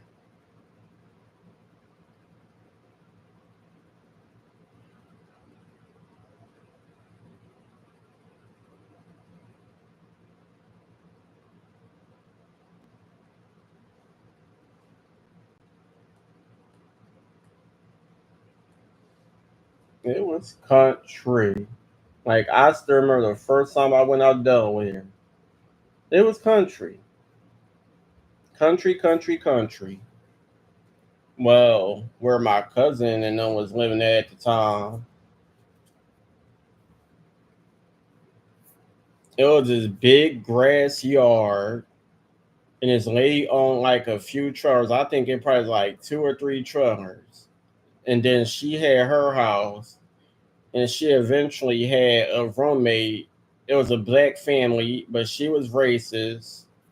So that black family ain't last long. The crazy thing about it is we used to go out food shopping and stuff like that. And by the time we came back, it'd be cops outside. And my cousin mother in law, I think she mixed with us stuff, but she pretty much like white. So and then her and the lady was cool because she used to do favors for the lady.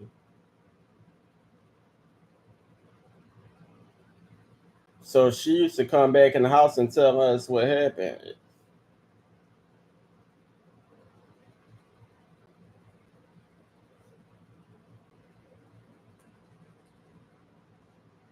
Pretty much, she was picking on that family because she wanted more money than what they had to offer. So then when she couldn't get her way, she used to cause fights and said they were doing certain stuff.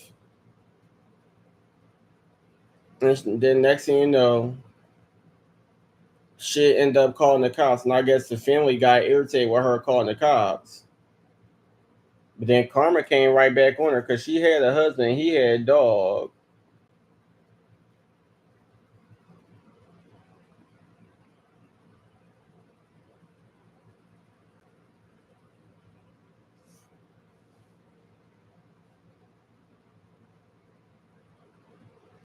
And the dog ended up passing away.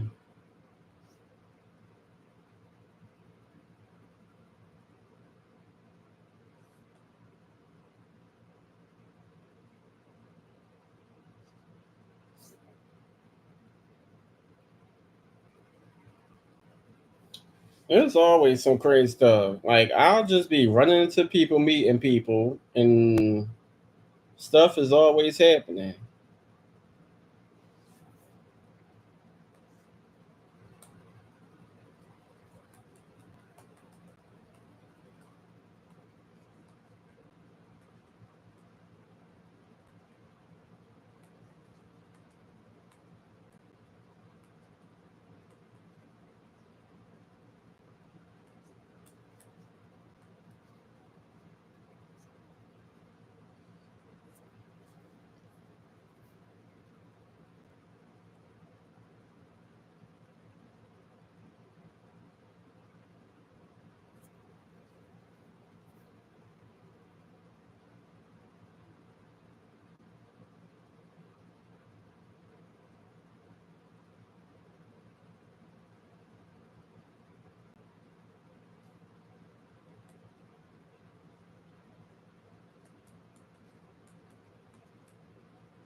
But yep, like I was saying, like y'all gotta forgive me because I'm multitasking.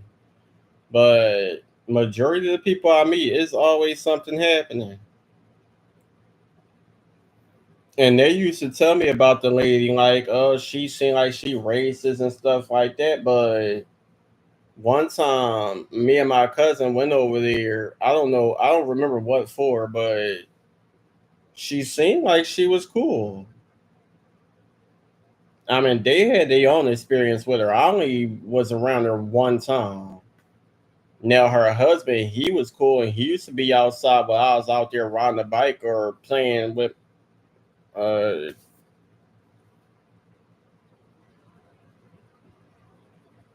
but yeah, that lady and the crazy thing about it is she got the same name as my aunt. Her name was Janet. And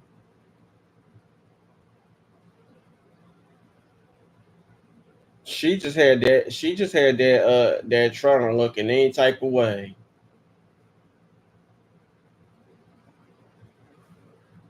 I mean, I'm not trying to bash anybody or put nobody business out there, but anyway, this is our anyway, down there live there no more. But when I went there I'ma just speak on the bathroom. It was two bathrooms.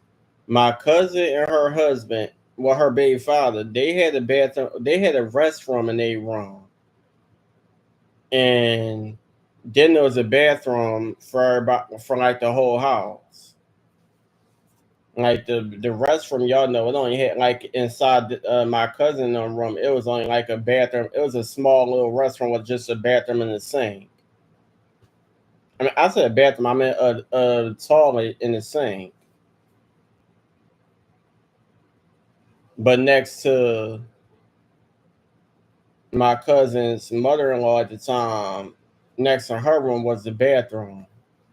It was a hole inside the tub. They had to put a bath rug over it. There was a hole outside the tub that they had to put a rug over. The door was knocked off the hinges, so you had to be careful because it kept falling on your head while you trying to handle your business in the bathroom. And then the restroom and my cousin room, it had no door at all. They had to hang a cover over the area so you can handle your business. So imagine being in the room when and where's a bathroom at, I mean a restroom at with no door, and you over there trying to handle your business, pee, poop, whatever, and you got to be careful because you pretty much still in the whole room with a whole bunch of people. It's me, my cousin, her baby father, who I was friends with at the time, two of the kids, and then his little brother from time to time.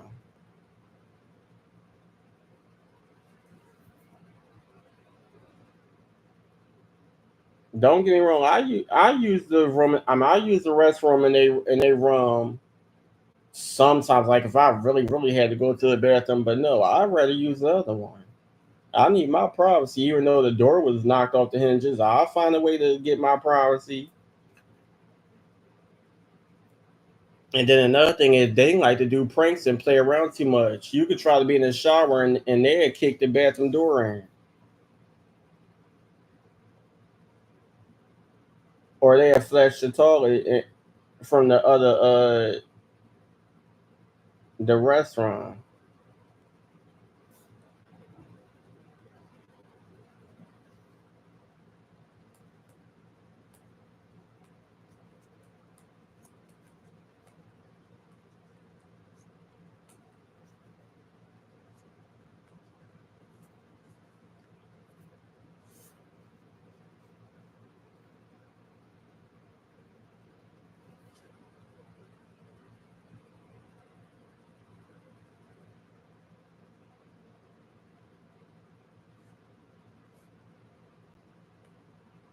Yeah, I got stories for days.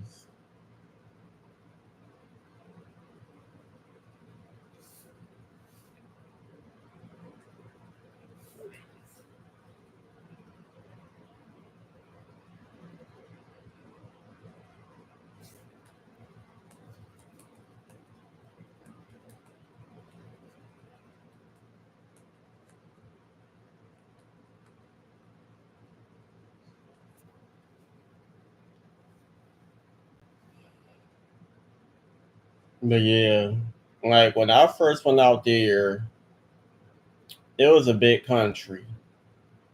And like I told y'all, for whatever reason, they were so country that when we used to get in the car and go places, we would have to listen to Tim McGraw and Faith Hill for about a good couple of minutes, and then they'd put some hip hop on.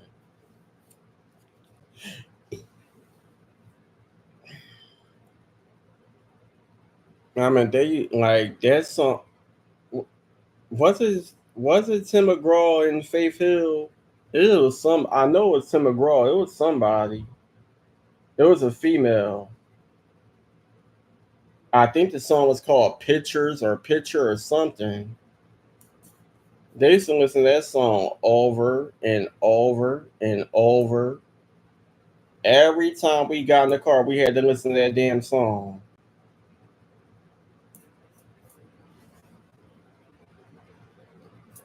Oh crap! It's Beanie Siegel birthday.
But y'all,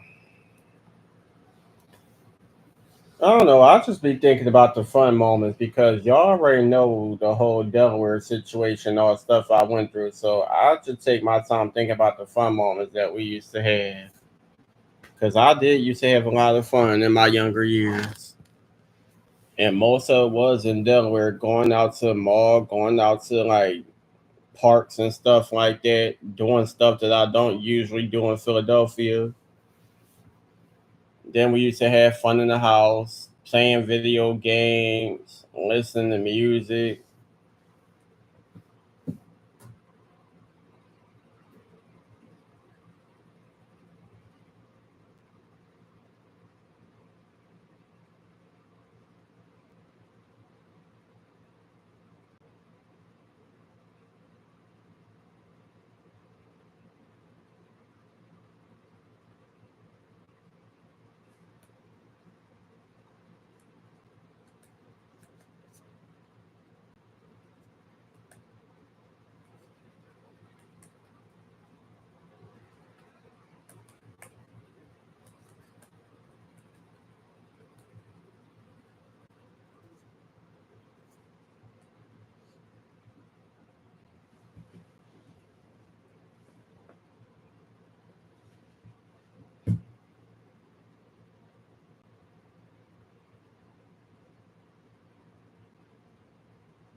Yeah.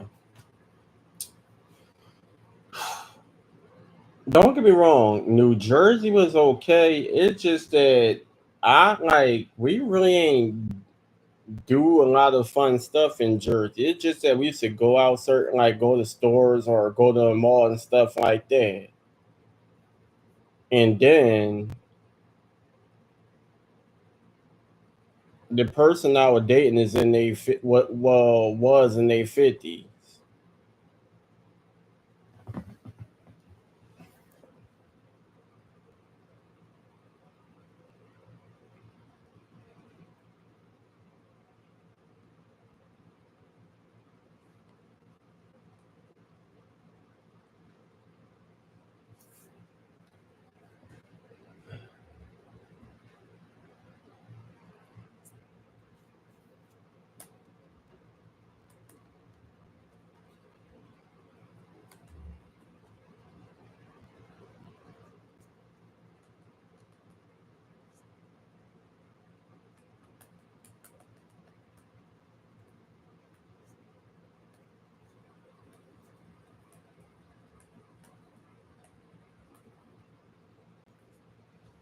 What was I about to say? Cause I'm thinking something. I forgot.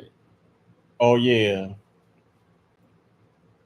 but yeah, in Jersey, we didn't really do nothing.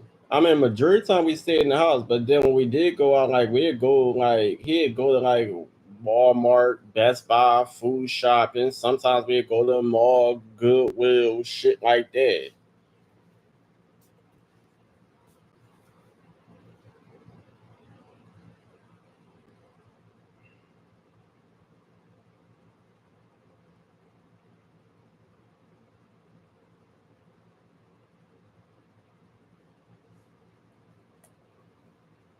But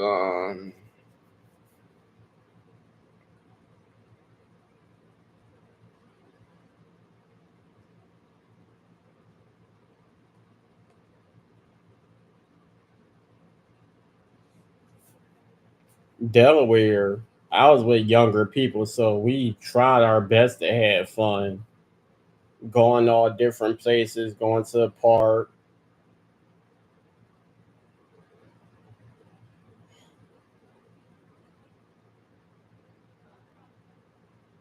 Mm, mm, pretty much was that.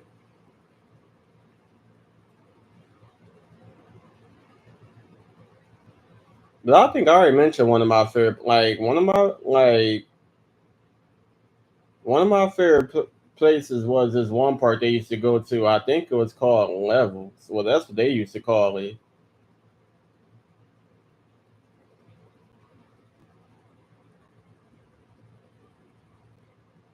I just liked it because like it was certain areas you could go by the water and take pictures. Um, it was like different sections. They had like a dog park area, grass areas where you could play football and stuff. It was like two different playground sections for like the younger kids and then the older kids. It was a nice big wide park. But they used to always want to go to Odessa because Odessa was where the basketball court was at. But that was like a small little side of the road park. And by the time we got there, it was like the playground area was pretty much packed. And then I used to hate going to Odessa because my cousin would be at work and me and her baby father would take the kids out and I used to sit in the car because I already knew how he was, especially once he told me like he gonna claim that some of the people on the basketball court was asking were we together. I'm like, are you stupid? Nigga, we come to the same park with my cousin and majority of them same boys that be that's on that basketball court, they see you with my cousin. So why are you telling me that now that my cousin not around, they come to you asking are we together?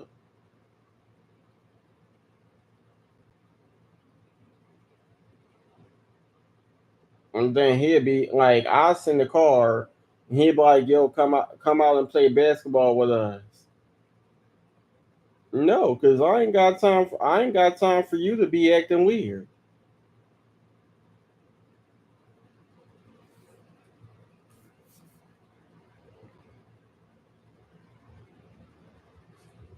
I ain't got time for that weird shit. So the the kids they could play at the playground. You and your brother and whoever could play at the basketball court, and I'm gonna send the car until y'all ready to go. Plus, I don't feel like getting bit up by mosquitoes. I don't feel like having the white bugs from crawling over me. I rather send the car and chill, relax. Okay, the kids get their play time. You and your brother and whoever y'all play ball. Everybody get back in the car. I help put the kids in the car, make sure that they in they car seats and they seatbelt and whatever, and that's that. Your brother get his ass in the car, and then we going about our day.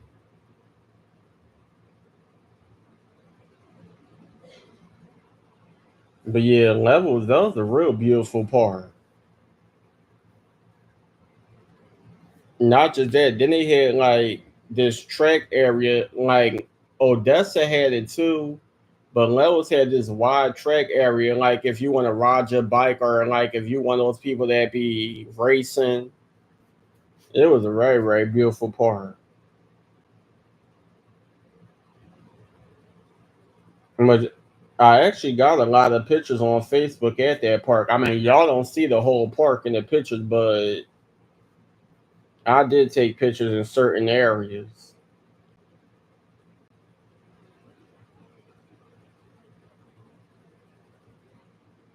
Matter of fact, no, I don't think it's on this page. It's on the other page.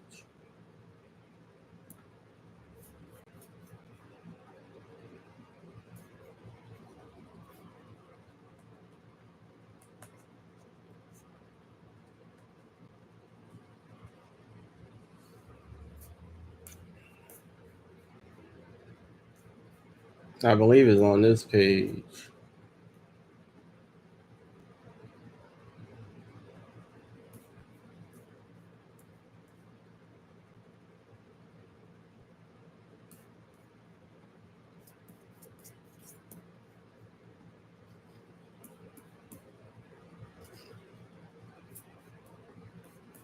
I'll show y'all some of my Delaware pictures that y'all probably haven't seen.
Oh yeah.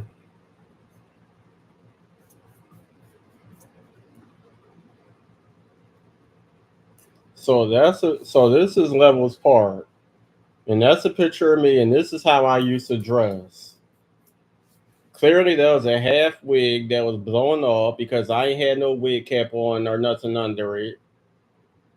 And it was very, very cold. And the crazy thing about it is, they kept on tossing the sun was out, you don't need no coat. So I decided to leave my coat at the house. It was freezing damn cold. And as y'all can see, the wig damn near about to blow off my head.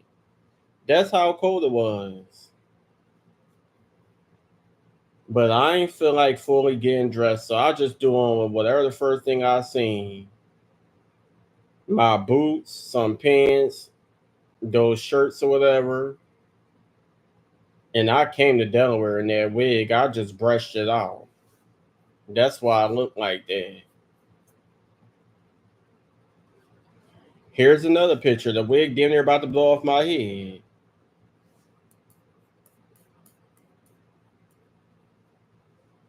Now my cousin baby father and her daughter from a previous relationship, they was taking a picture and I was already playing around, so I just photo bombed in the picture.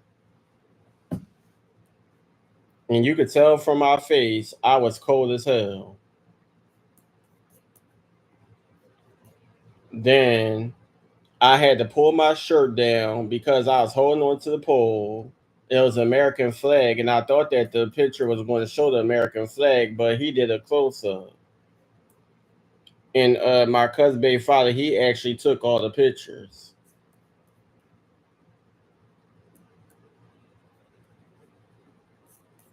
Then here's another picture of me sitting on whatever that thing is called.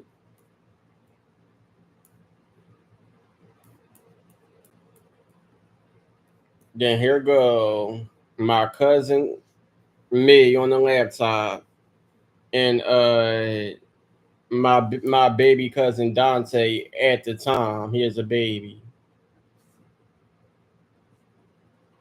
And this picture probably was taken after he left the hospital.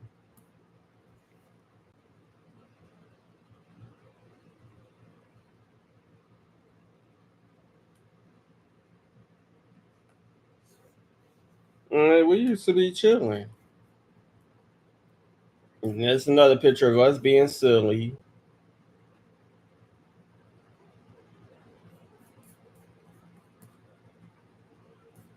Then this is the flags. I don't remember what it said on the other flags, but it's the American flag. And y'all see how big this park is. That's the playground section for the younger kid, like the younger kids, like 3, 4, 5, or whatever. And then there was another side that we took. Hold on. We took this picture on one side, and then that was the other side. And that's me and my cousin Delia taking a picture by the American flag. And I got my afro wig on and my fists up for like Black Power.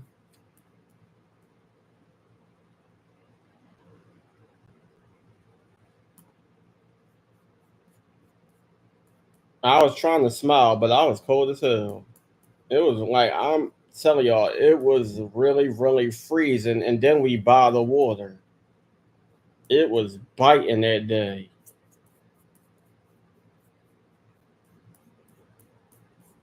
That's crazy. That's the only pic. Well, I mean, that's the only pictures I probably took at that park. But I know for sure I got more pictures somewhere.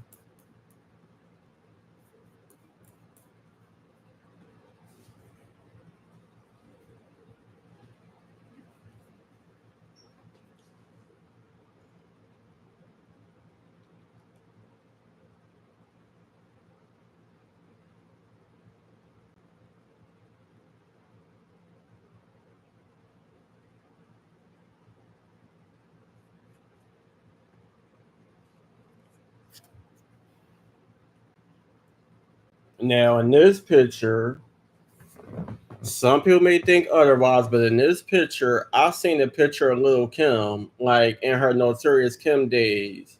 No, actually, this look actually came from the All About the Benjamins music video.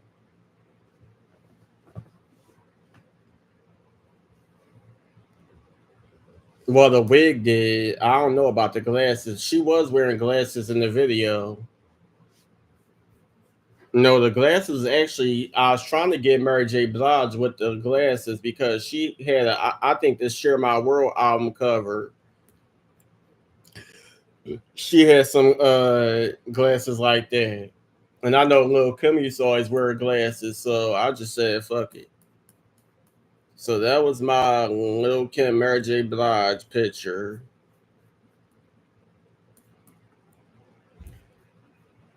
This picture was well, the hair was supposed to give off Janet Jackson Velvet Rope because y'all know how she used to have the red hair with the black roots. This was supposed to give Nicki Minaj that hair.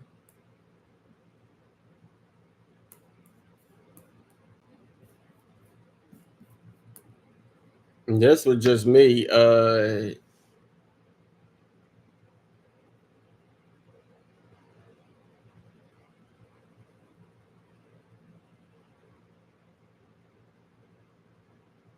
That's just me with longer hair.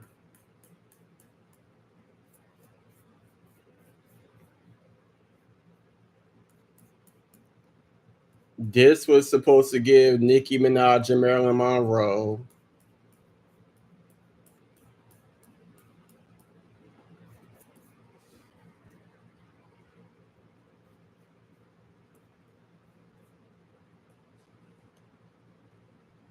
Now I got a few pictures. This is me at my aunt Jackie threw a birthday party for my dad a couple of years ago. So that pretty much was me at the birthday party, standing near a picture that said back to the 90s since I am a 90s baby and I was also born in December. That's me dressed as Run DMC. Oop, what just happened?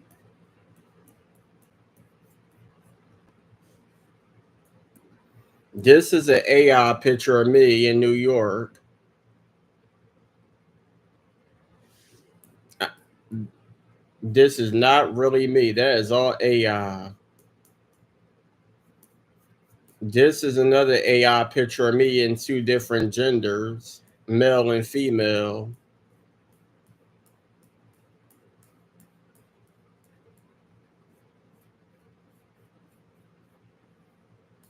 This is one of my favorite pictures. That's just me with a half wig on and a bandana. I thought I was Puerto Rican in this picture.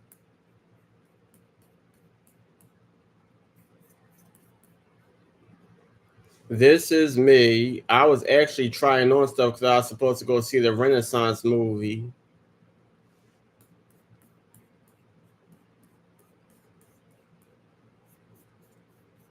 This is another afro picture. That's not the Delaware wig. That's actually an afro wig. Um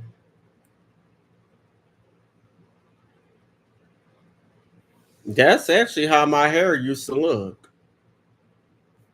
No, this is a wig, but my hair was grown out like this way before Facebook. This is the outfit that I know I wanted to wear this outfit to my dad party, but I thought about getting some different pants because I had a feeling that everybody was like they all old school, so I had a feeling everybody was going to dress like Run DMC. So I said I'm gonna get a second outfit and think if I want to wear it because I know everybody gonna be dressed like Run DMC. So I'm gonna get a bad boy outfit. But I end up liking the Run DMC outfit better. So I said, forget it. If I gotta be a Run DMC character, so be it.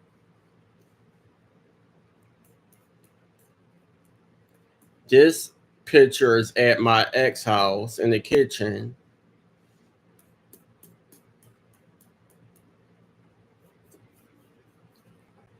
This picture is me and my aunt Trina room pulling my hair.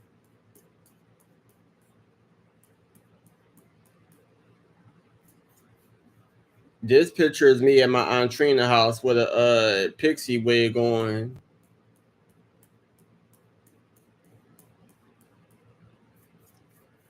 This picture is on Belly Street. I tried to be Takashi 6ix9ine. So I got a rainbow unicorn wig. Yep. No, actually, not really Takashi 6ix9ine. That actually is supposed to be Nicki Minaj in the Barbie Dreams video. But I just called it Takashi 6ix9ine. This is me on the couch at my Aunt Trina house. I was sleepy in that picture. This is at my Aunt Trina house. That's a half wig and some headband I found at the Poppy store. I was trying to act like Beyonce doing one of her single ladies performance when she pulled her ponytail up.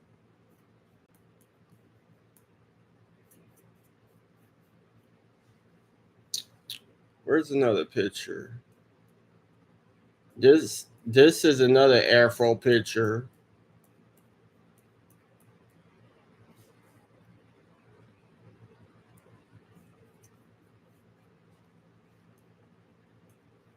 This is at Belly Street.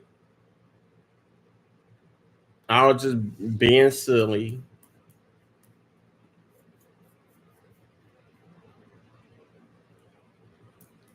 This picture might be at my Aunt Trina house. I don't know. Matter of fact, it looked like it is.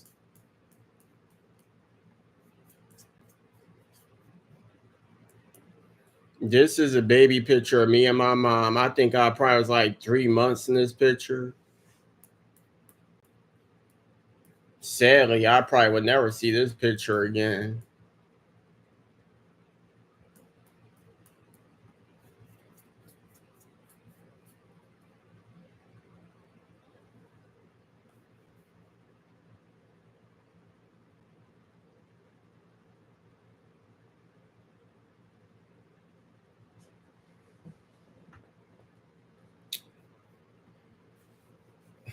This is a crochet hairstyle. Yep, I got my hair crocheted.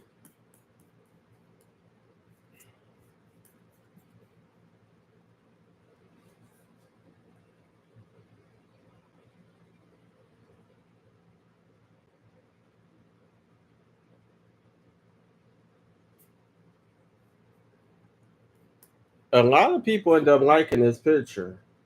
I like my head, but that's a silver wig.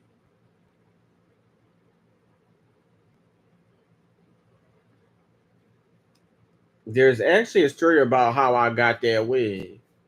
So I was just taking trying to take modeling pictures in different wigs and hats and stuff.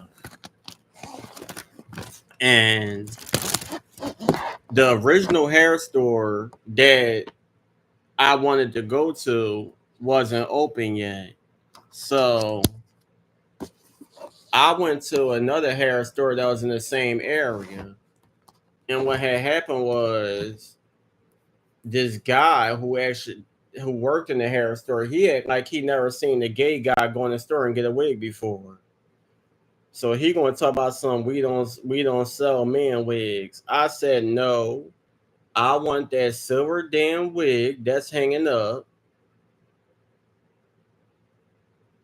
And I guess the black lady who was working in there, she seen how irritated how irritated I was getting. But yeah, bitch, I didn't say I want a man wig. I don't give a fuck if it's for males or females. I want it because I never tried silver hair before. It just looked white from the way I took the picture of the camera I used. But yeah, I believe that. Yeah, that was the silver wig and the boss hair I got from the hair store. Everybody like that head. I wish I could find another one because I get it. But yup, everybody used to like that head.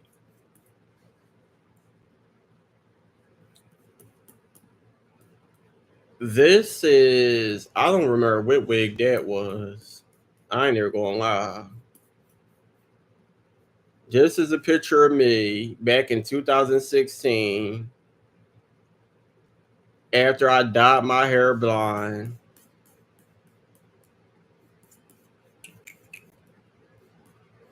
This is the R&B collection wig you. That wig was thick as hell. It just shed. This is another picture of me in the R&B collection wig. This is me in the same wig, just black. I like this picture. I like this picture a lot.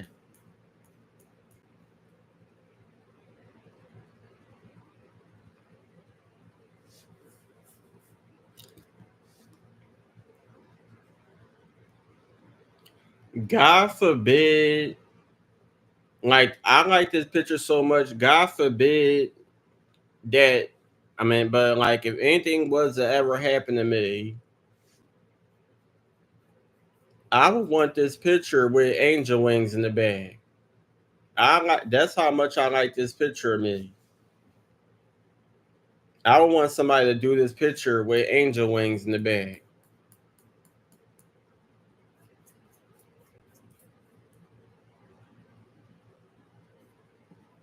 That's me with some braided wig. I thought all damn Oisha. I used to just be getting random stuff from the hair store. That's another picture of me being silly.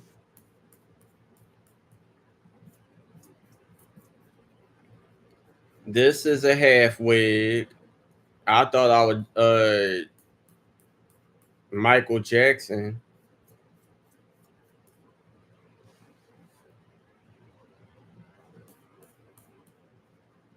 This is before the wigs. I dyed my hair blonde and I was trying to braid my hair, but it didn't work out. This is the mohawk grown out.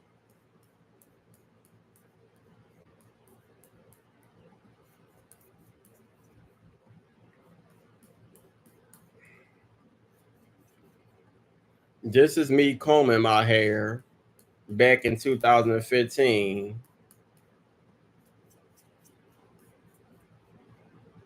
This is the actual boss picture.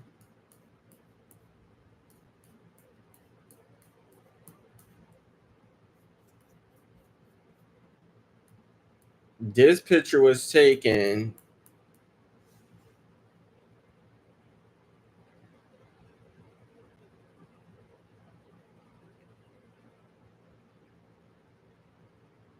I believe I took this picture the day I was probably somewhere around the day I was going to Delaware. Yeah, I think I probably was going to Delaware around the time I took this picture. Is here I was going to Delaware when I took this picture. This is probably a picture I took when I came back from the barbershop. Either one. This is how my room used to look on Belly Street with a whole bunch of pictures.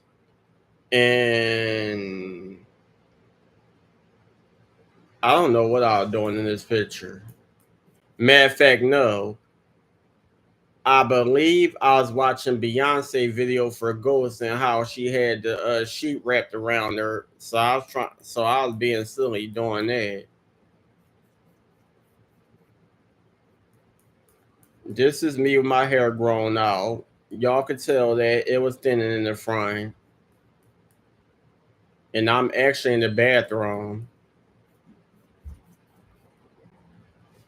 This is the actual picture of when I was trying to braid my hair. And my Aunt Jackie and Aunt Kim is in the comments section talk about my eyebrows.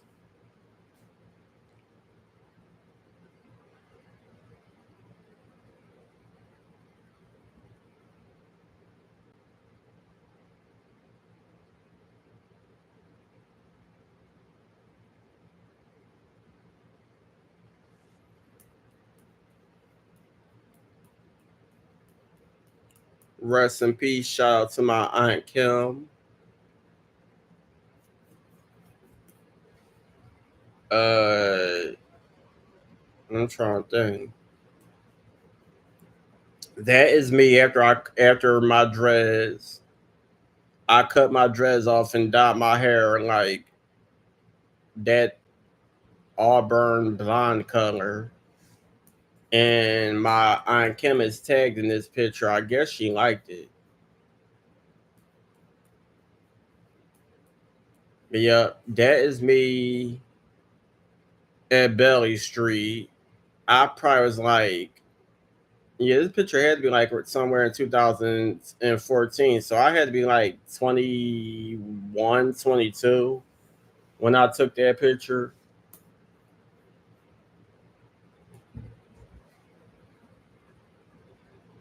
Yeah, but I got a lot of different crazy pictures.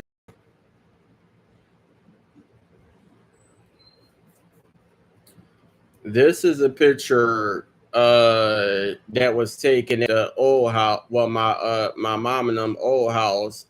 I believe it was things. Was that a Thanksgiving picture?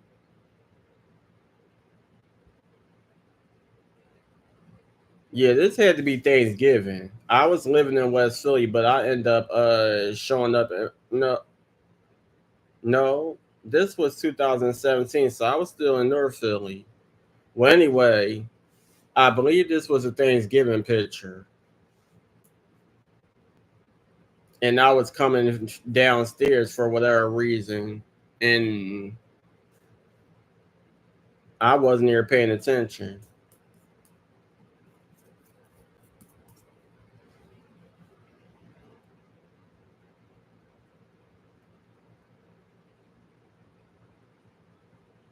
I believe that picture was taken the same day I first seen my cousin Bryson.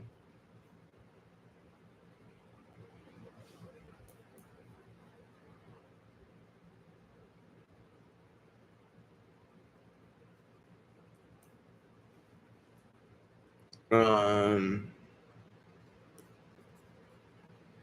I'm trying to find some other pictures. This is my dad. He passed away in 2014, and he always had a serious damn face.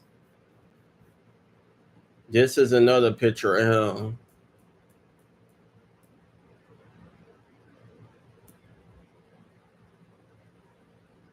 And the crazy thing about it is, in these pictures, he probably was in his 30s.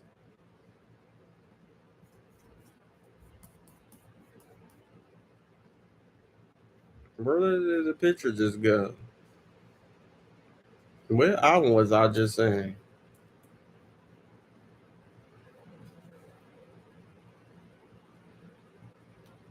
This is not it. Where the hell is it? Oh, here I go. And then y'all see I got a whole bunch of pictures of celebrities. Nipsey Hussle, John Witherspoon. Who else? Nipsey Hussle and Lauren London. I actually like this rolling out picture of Nipsey Hussle. I actually like all the pictures. But yeah, when he passed away, I put a whole bunch of his pictures on my page. This is me on Belly Street with a Rihanna inspired pixie.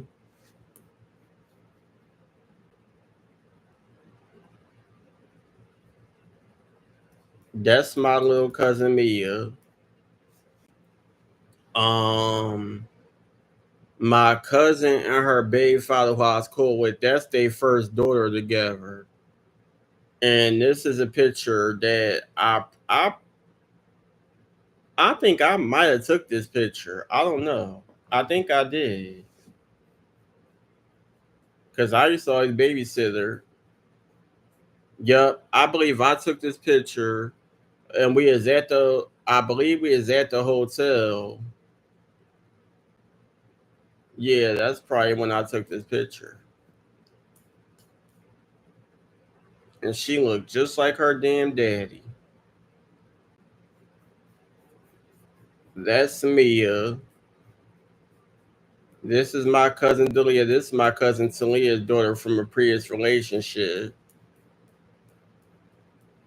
This is their first son together, who she named after her dad and her brother Dwight, but they call him Little Man. This is him when he is a baby. Yeah.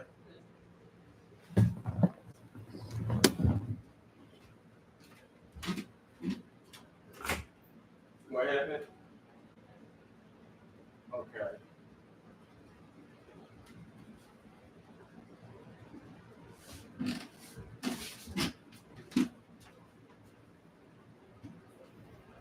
Hold on, y'all. I'll be right back. I'm about to go put my water in the freezer.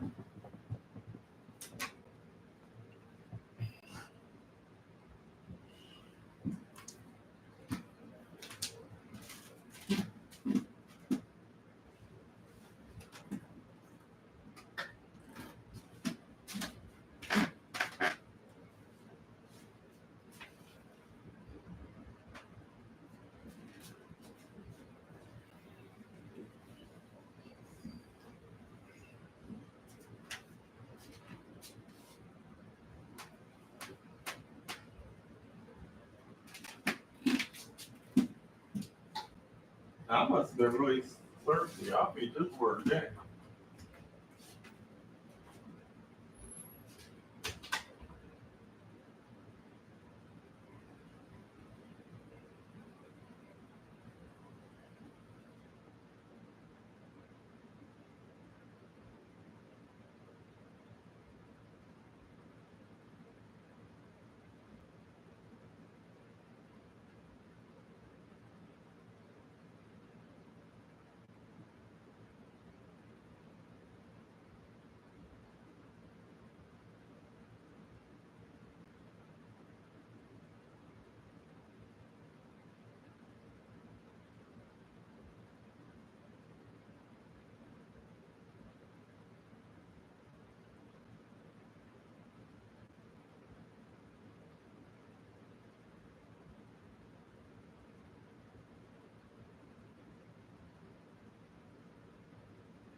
All right, YouTube. I am back.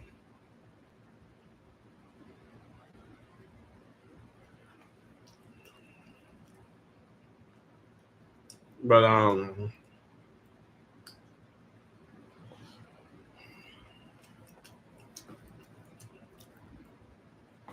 y'all pretty much seen all of them. Well, the kids I used to babysit. Y'all seen Dante. Y'all seen Dalia. Y'all seen Mia. And y'all seen Little Man.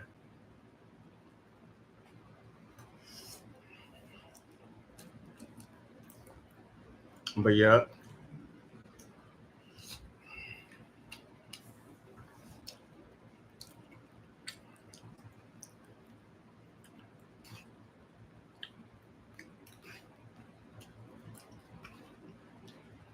So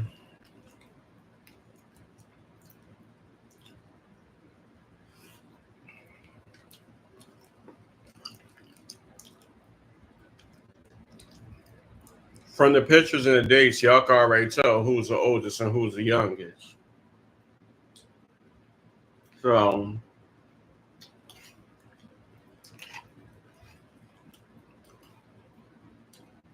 Dalia is the oldest, of course, because she was my cousin's child from a previous relationship.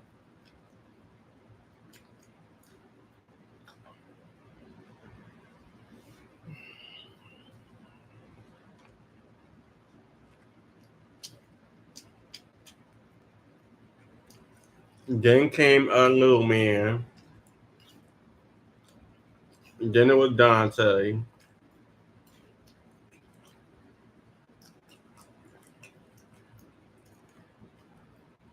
And then it was Mia.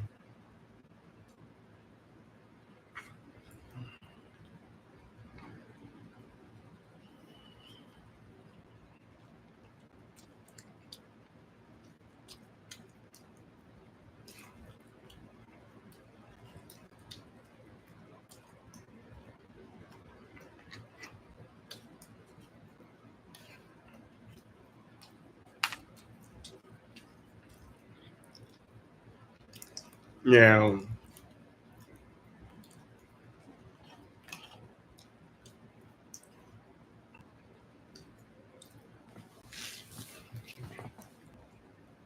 To be honest, the oldest three, not to make it all about going back to Delaware and keep going coming on YouTube to talk about Delaware. But since I'm just showing y'all old pictures, the oldest three,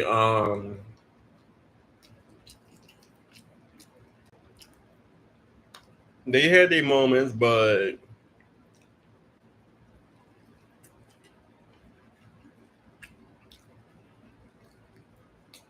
my cousin Dalia,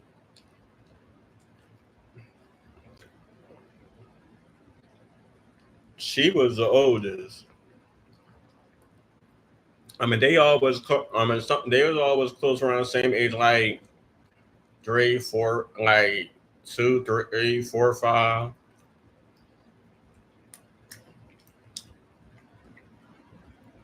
But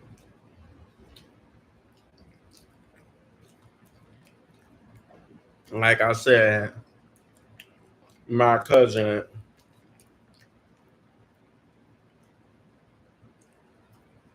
Dalia was the oldest, so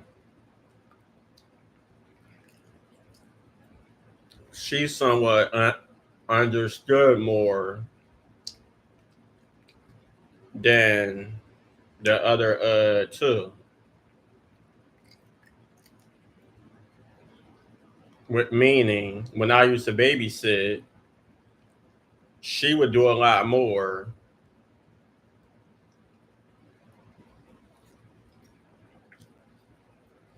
and get in trouble more than the other two.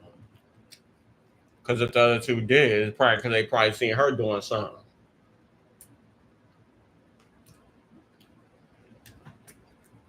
Um,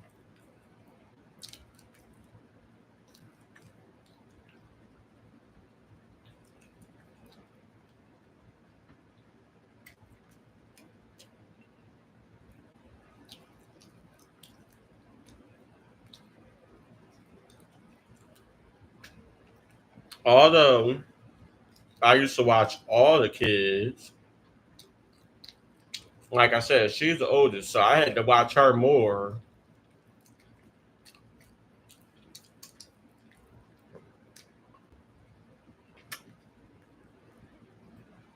because she was more active than the other ones. Little man, all he wanted to do was just play cards and play with toys. And sometimes he pretty much was to himself. And Dante, he pretty much was a baby for a while. But as he got older,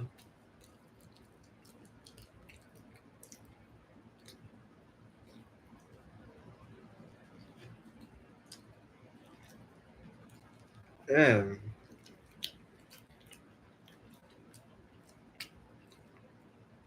he wasn't as verbal as the other two.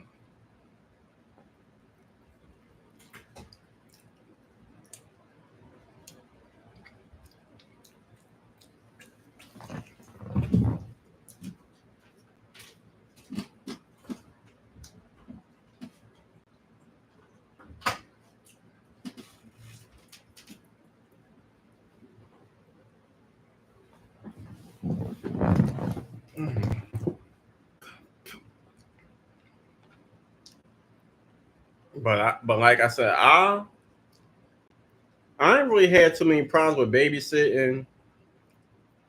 It's just that when you're babysitting, it gets to that point where, like I said before, those are my cousins, my blood cousins,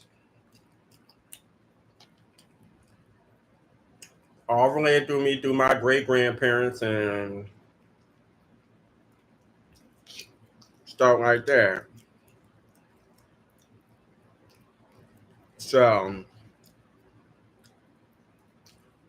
my babysitting is a bit different than if I was to babysit a child of a friend. Y'all my cousins.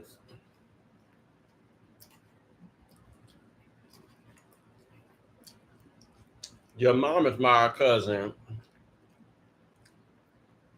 Okay. Anyway,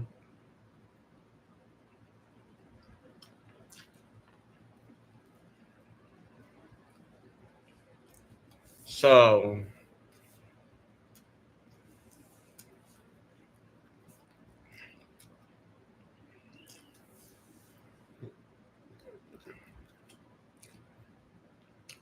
with that being said, like I said,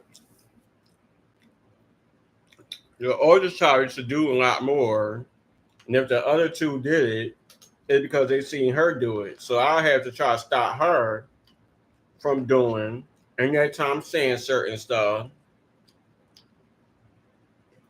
Because there are also times where she'll do something and then try to get the other two in trouble.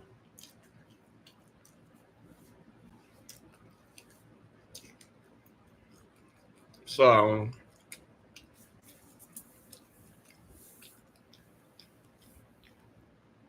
and like I said, this is not to bash nobody. I'm just showing pictures and I'm just going through like stuff in the past, but this is not meant to bash nobody, nothing like that. I'm just saying like certain stuff that from the past. Anyway,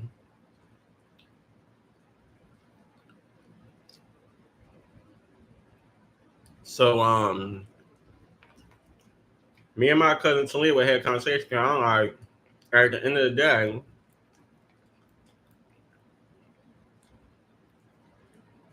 I got nieces, I got nephews. I watch my brothers. I had to watch my brothers when they was little. I'm very well experienced in babysitting. Hold on, y'all. I gotta go back downstairs.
All right, sorry, y'all. So, like I was saying, when it came to babysitting,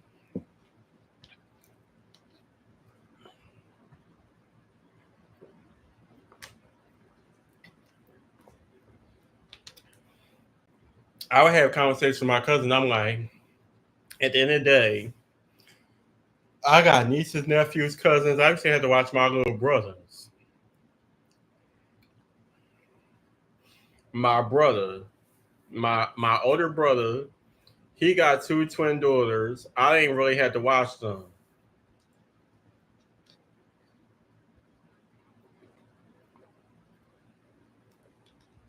My sister, she got three boys and one girl.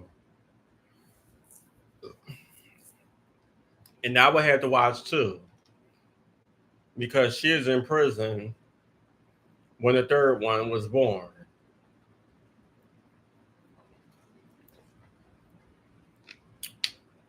And I didn't meet him until he was a lot older.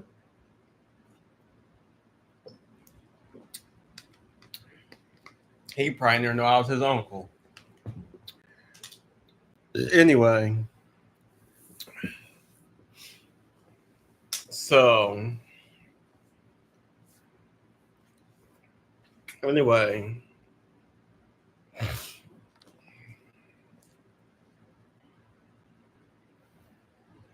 when I watch people with children,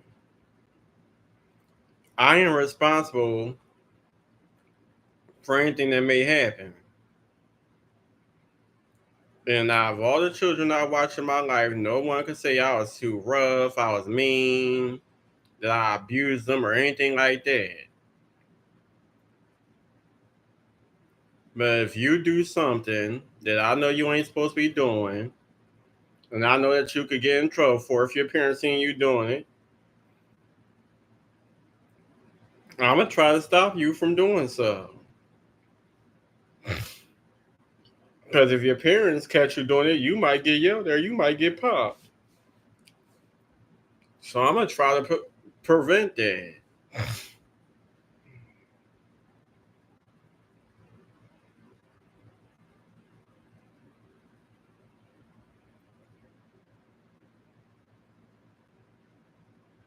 But me and my cousin, her baby father, used to fuss at each other all the time.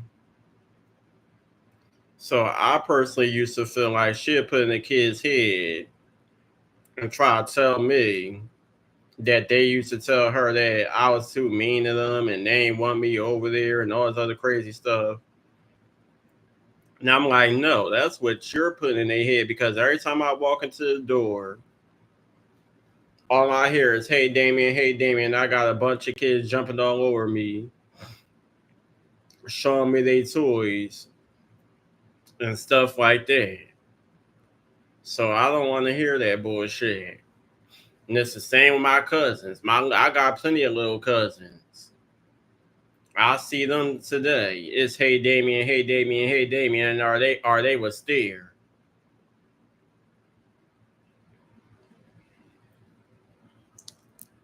Even like I just seen my cousins at my in June of last year. I mean everybody was in their emotional state, so it was a bit of hey Damien or whatever.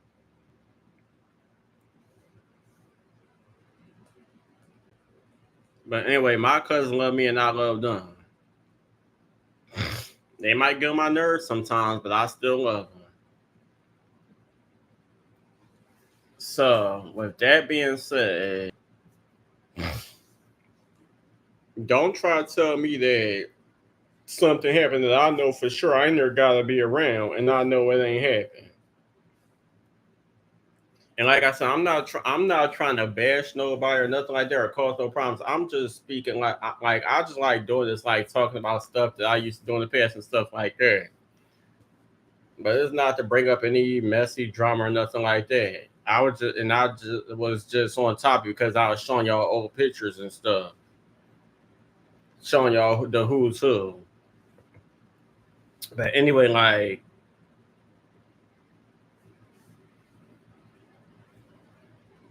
kids could be bad, especially like if you rowdy and they used to hearing cursing and fussing with each other and stuff like that. Of course, they gonna copy what they see. So you can't fully blame the kids. I mean, as they get older, yeah, you're responsible for your own actions, and every action is a consequence. But when they're young, they only doing it because this is what they used to seeing.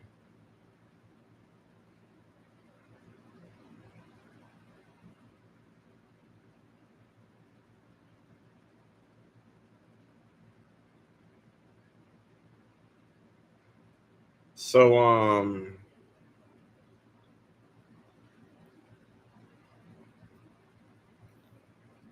there are times where she tried to make it seem like I was too rough on the oldest child.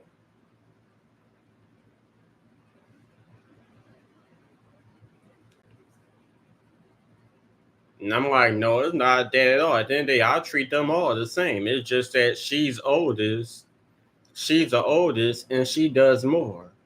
And most of her actions can get her in trouble because she's so used to being spoiled and people letting her get away with certain stuff. But certain stuff that y'all allow y'all kids to get away with is stuff that they shouldn't be doing at all.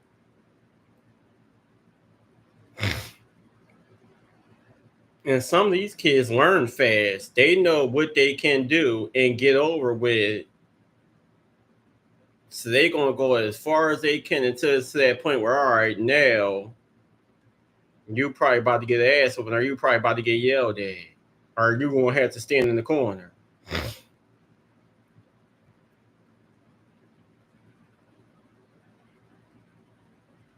Um,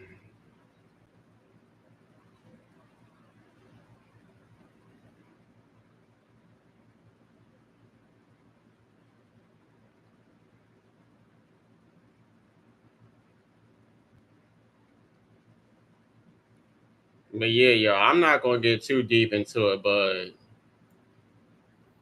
my babysitting had its moments that used to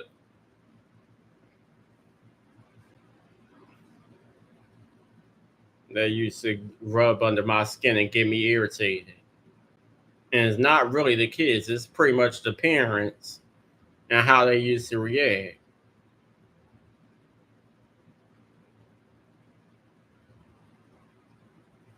And then I gotta be like, look,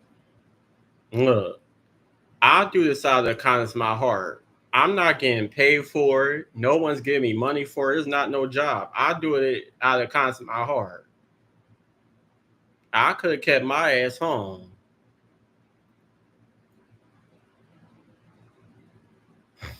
I do this out of the kindness of my heart because I try my best to be a good person and I love people and I like hanging around people. Excuse me. Y'all not paying me. Y'all not financially helping me.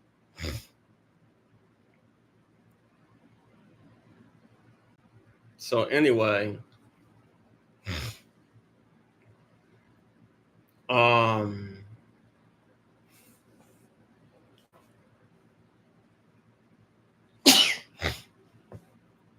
then when I was in Delaware, look, I had to wake up at 6 o'clock in the morning because and this is when my cousin started working.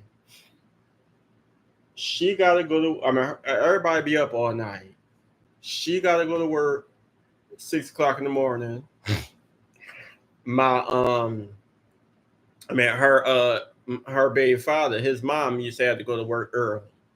Now they gone. It's now just me, the baby father, the kids, and sometimes the brother. The baby father and brother, they pains and asses. They play too much and don't know when to stop. And all these kids, they young, and like I said, kids are only going to do what they used to seeing.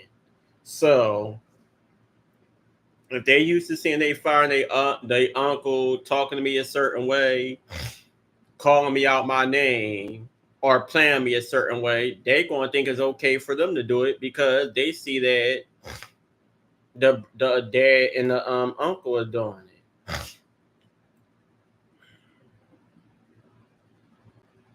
And there be times where I'm helping, where I'm babysitting, and the reason why I was babysitting because my cousin's baby father, he was legally deaf and he was speech impaired. So let's just say he sleep, somebody ringing the door, he's not going to be able to hear it. Somebody could be banging on the door, he's not going to be able to hear it. So that's where I come in. Now, if I was there, I'm pretty sure the kids will let them know somebody knocking on the door is all this, all that. Or if I'm not there, he'd be up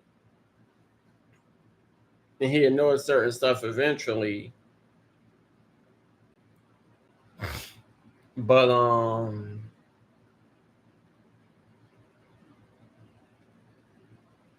I don't know, because like I said, I'm not there. But when I'm there,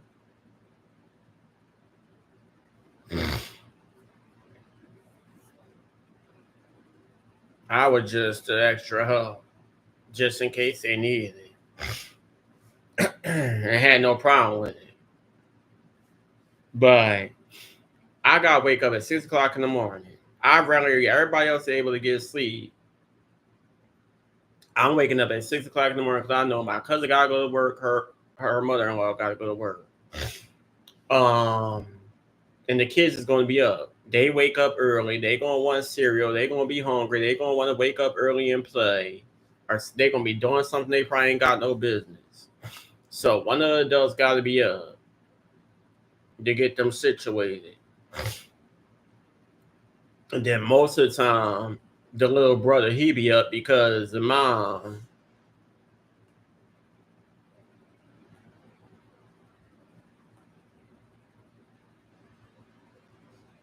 she used to have to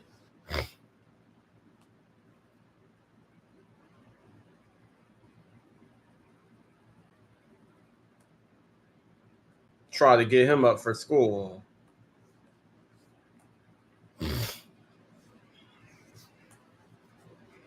But that's a whole nother story.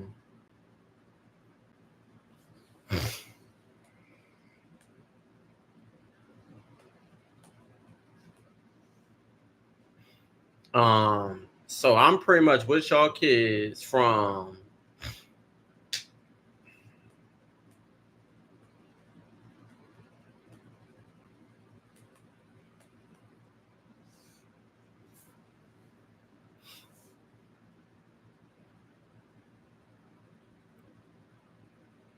hold on, y'all. I'll be back. I'm about to talk to a friend real quick, but I'm gonna come back later on and finish the video.